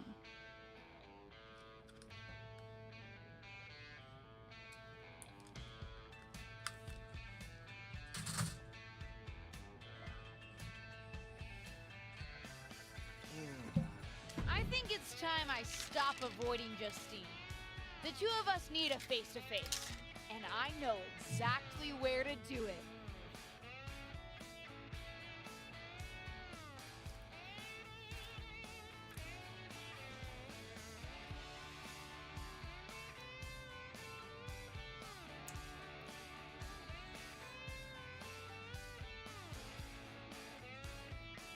The leather pants, or whatever they are, the pants are kind of cool. I don't know about the tights.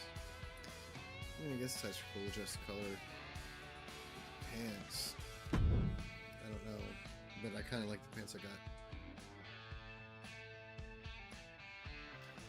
But those would be good alternate pants for alternate outfit. Of course, it's obvious to anyone with a brain that my niece's efforts to undermine me, to undermine my legacy, are really the attempts of a weak, scared little girl.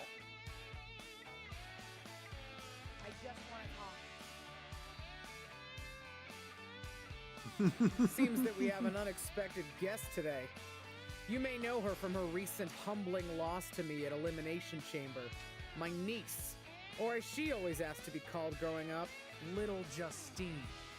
So, LJ, I've got to ask, how does it feel to be nurtured by the best in the business and still be such a letdown?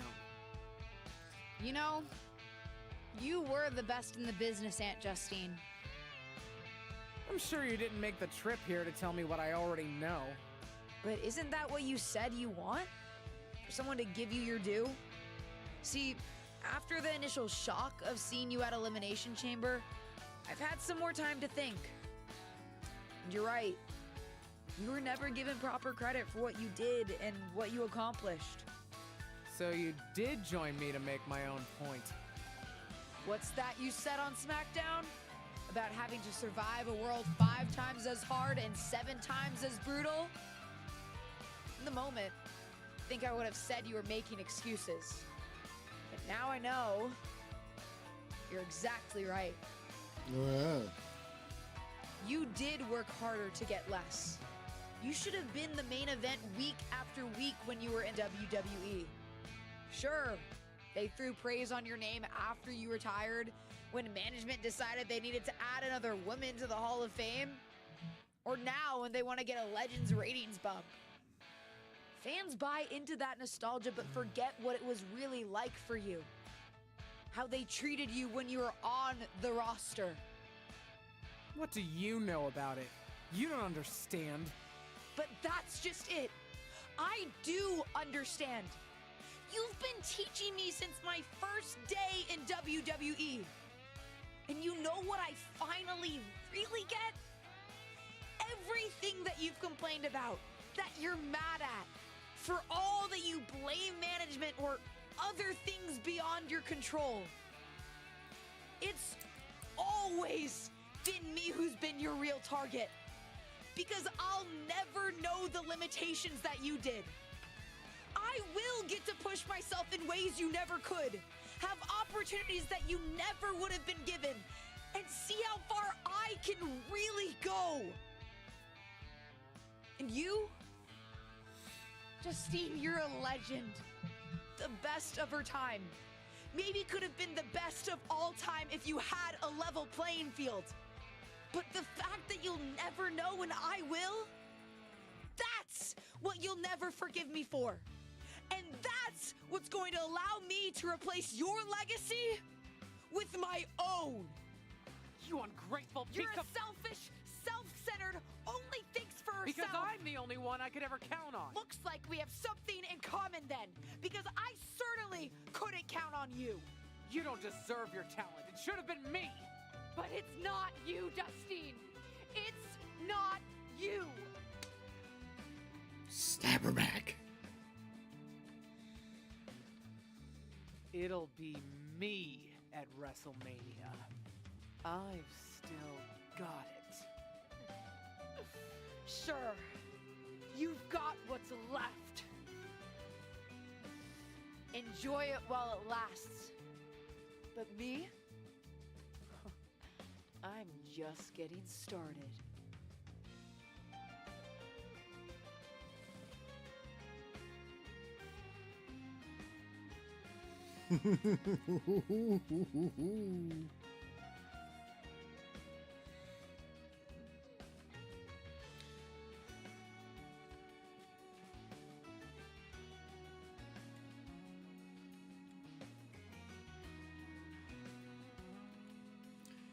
What's next?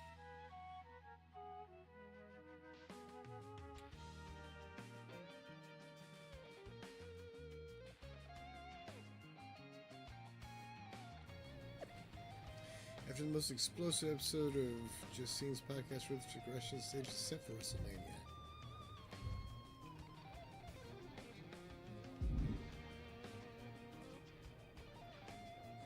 Sean? You planning on stealing my title tonight? Stealing my title tonight? Your title? Excuse me? Is the SmackDown Women's Championship yours? This is WrestleMania. Calm down, kid. I'm not talking about a championship. I'm talking about my honorific title, Mr. WrestleMania. Wouldn't it be... You know what? Never mind. If you mean do I plan to have the match of the night, then yes. Justine won't know what hit her. That's what I like to hear. And you should obviously always be focused on winning your match, especially tonight, with everything that's on the line for you. But don't forget to have fun out there, too. I'll try. I'm not sure my aunt's betrayal has been particularly fun for me, though. I don't know, kids. Sometimes fun means beating the daylight out of a once trusted friend or family member. WWE superstars. We are just built different. Thanks. I think.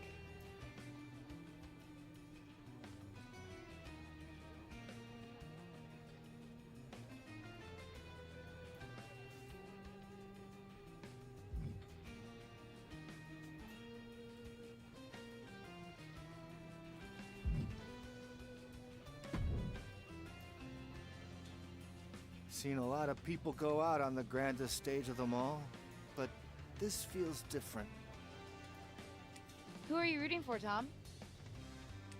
Ah, LJ, don't ask me that. You know I love you both. I just want the two of you to sort this out.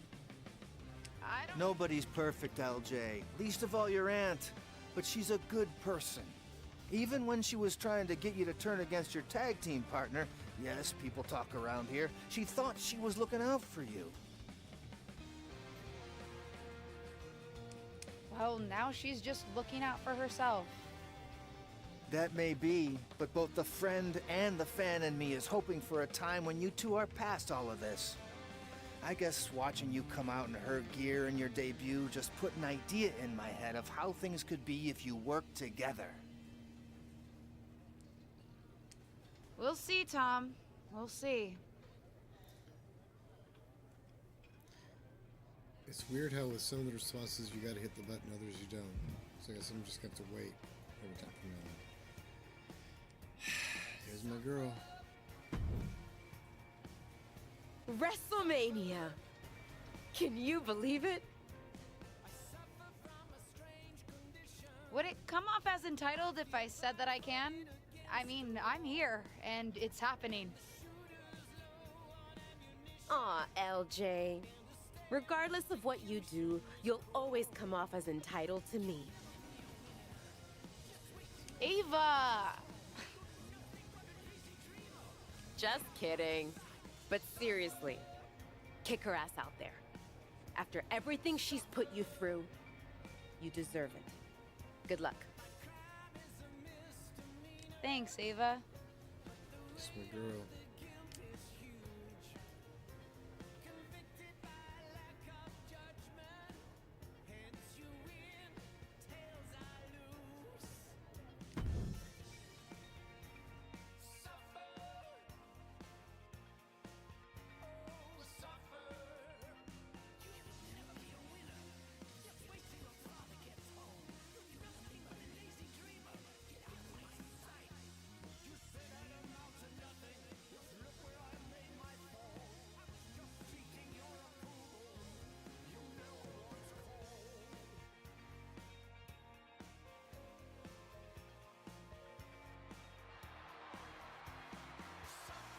Here she is, making her WrestleMania debut.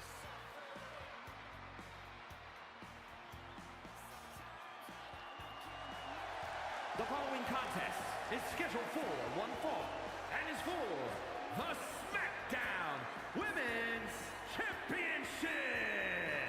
Introducing the challenger from Paducah, Kentucky, the Witch King McKay. To basically grow up in WWE, then to appear at WrestleMania against your aunt who brought you in? You couldn't write a better story. This isn't just a match, it's a therapy session with suplexes, submissions, and strikes.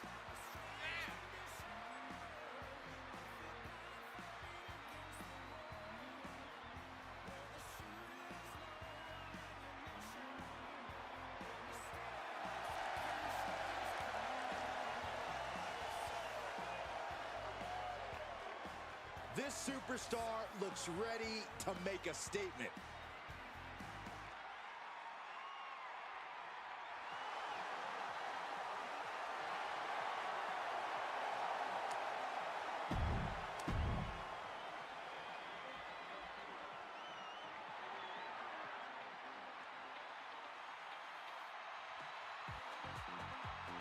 Justine is back on the grandest stage of them all. And introducing the champion, Justine!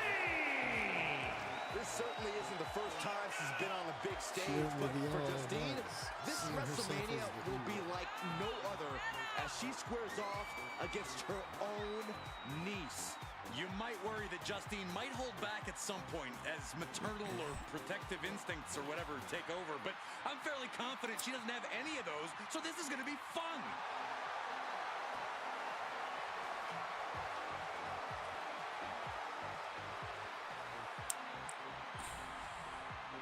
Yeah, that's pretty funny.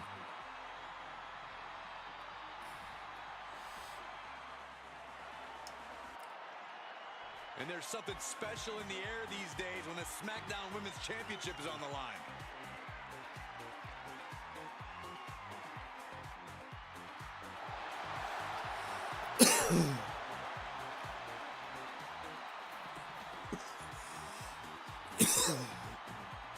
It doesn't get any bigger than the grandest stage of them all, and it doesn't get any more heart-wrenching than a battle between beloved relatives turned bitter rivals. And that's exactly what we've got at WrestleMania. For the SmackDown Women's Championship, every generational grudge match has led to this.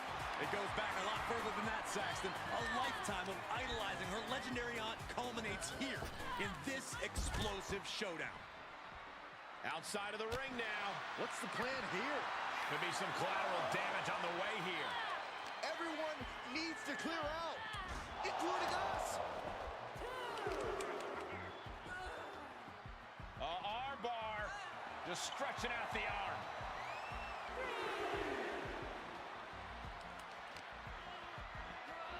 Oh, look at this! I don't want to be part of these problems. Don't want to be part of this crowd.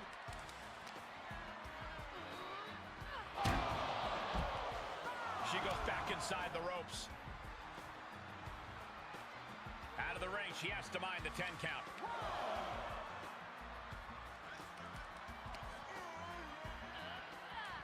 Oh!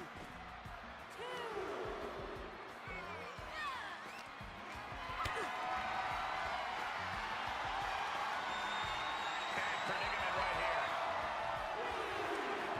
My goodness!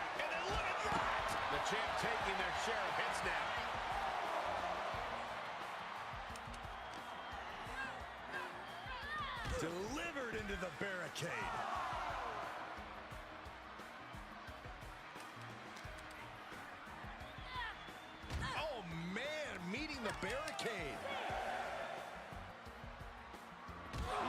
Vicious Russian leg sweep. Right into the barricade. And returning to the ring. Drawing dangerously close to a count out here. Tagging this outside. This could be good. Oh, yeah, she's saying, let's go. Bring it. And clothesline.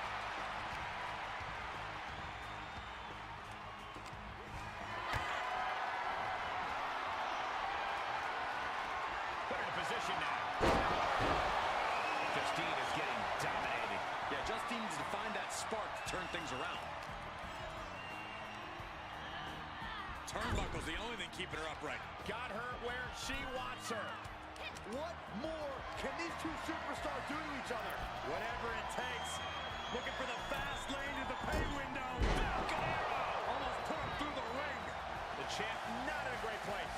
Not a bad place to be in, but the longer this goes, the more trouble a superstar exposes themselves to. Bam! Oh, man. She's got her where she wants her.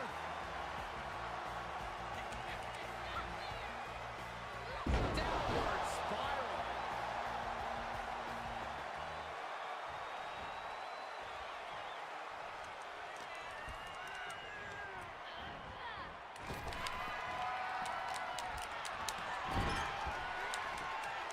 Oh, she fights Justine back. Nicely done. Justine is getting dominated. I think Justine needs to reformulate a strategy.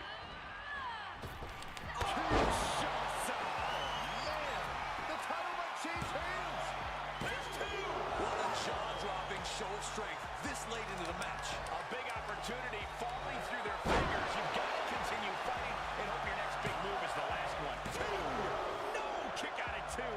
Getting that shoulder up now is huge. She wants to take this one outside the ring, it seems. And now thrown back into the ring.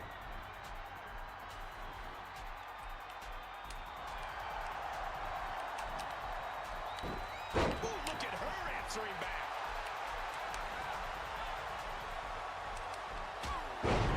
Ooh, she had enough of that. And she's being held. And here we go. Locked in. It's locked in.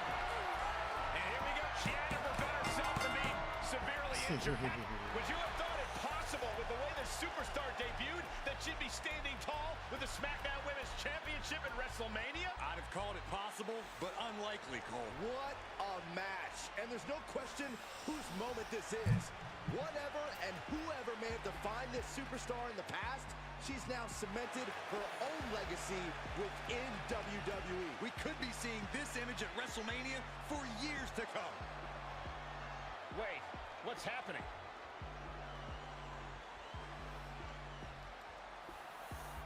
I'm not sure.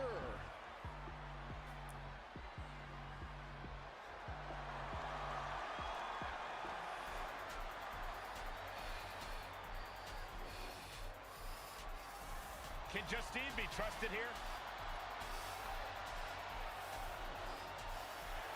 I don't believe it. It seems that even Justine's small heart grew 3 sizes today. If these two can get over the differences after the rivalry they've had, then anyone can do it. Look out! What the hell? The new champion was just ambushed from behind. It may be the end of this rivalry, but this champion's story in WWE is just getting started.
here's your winner, and still the SmackDown Women's Champion, the Witch King McKay.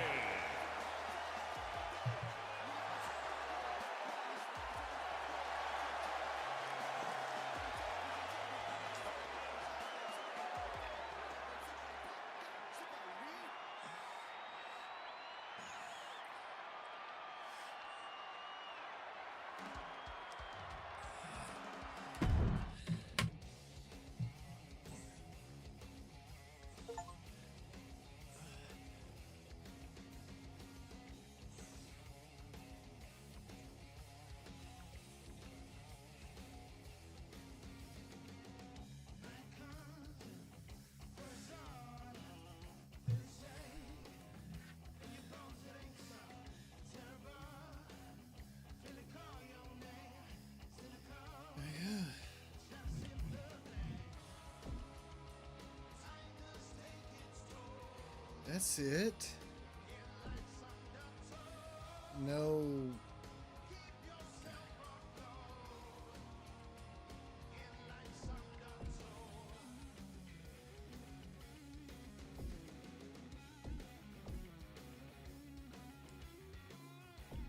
Well.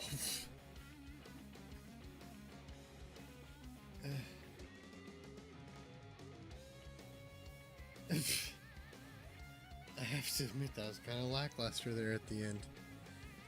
Yep, there it is. Well, I'll be back in a minute. Maybe with some Terminator, maybe with some aliens, but there it is. Goddamn, did it.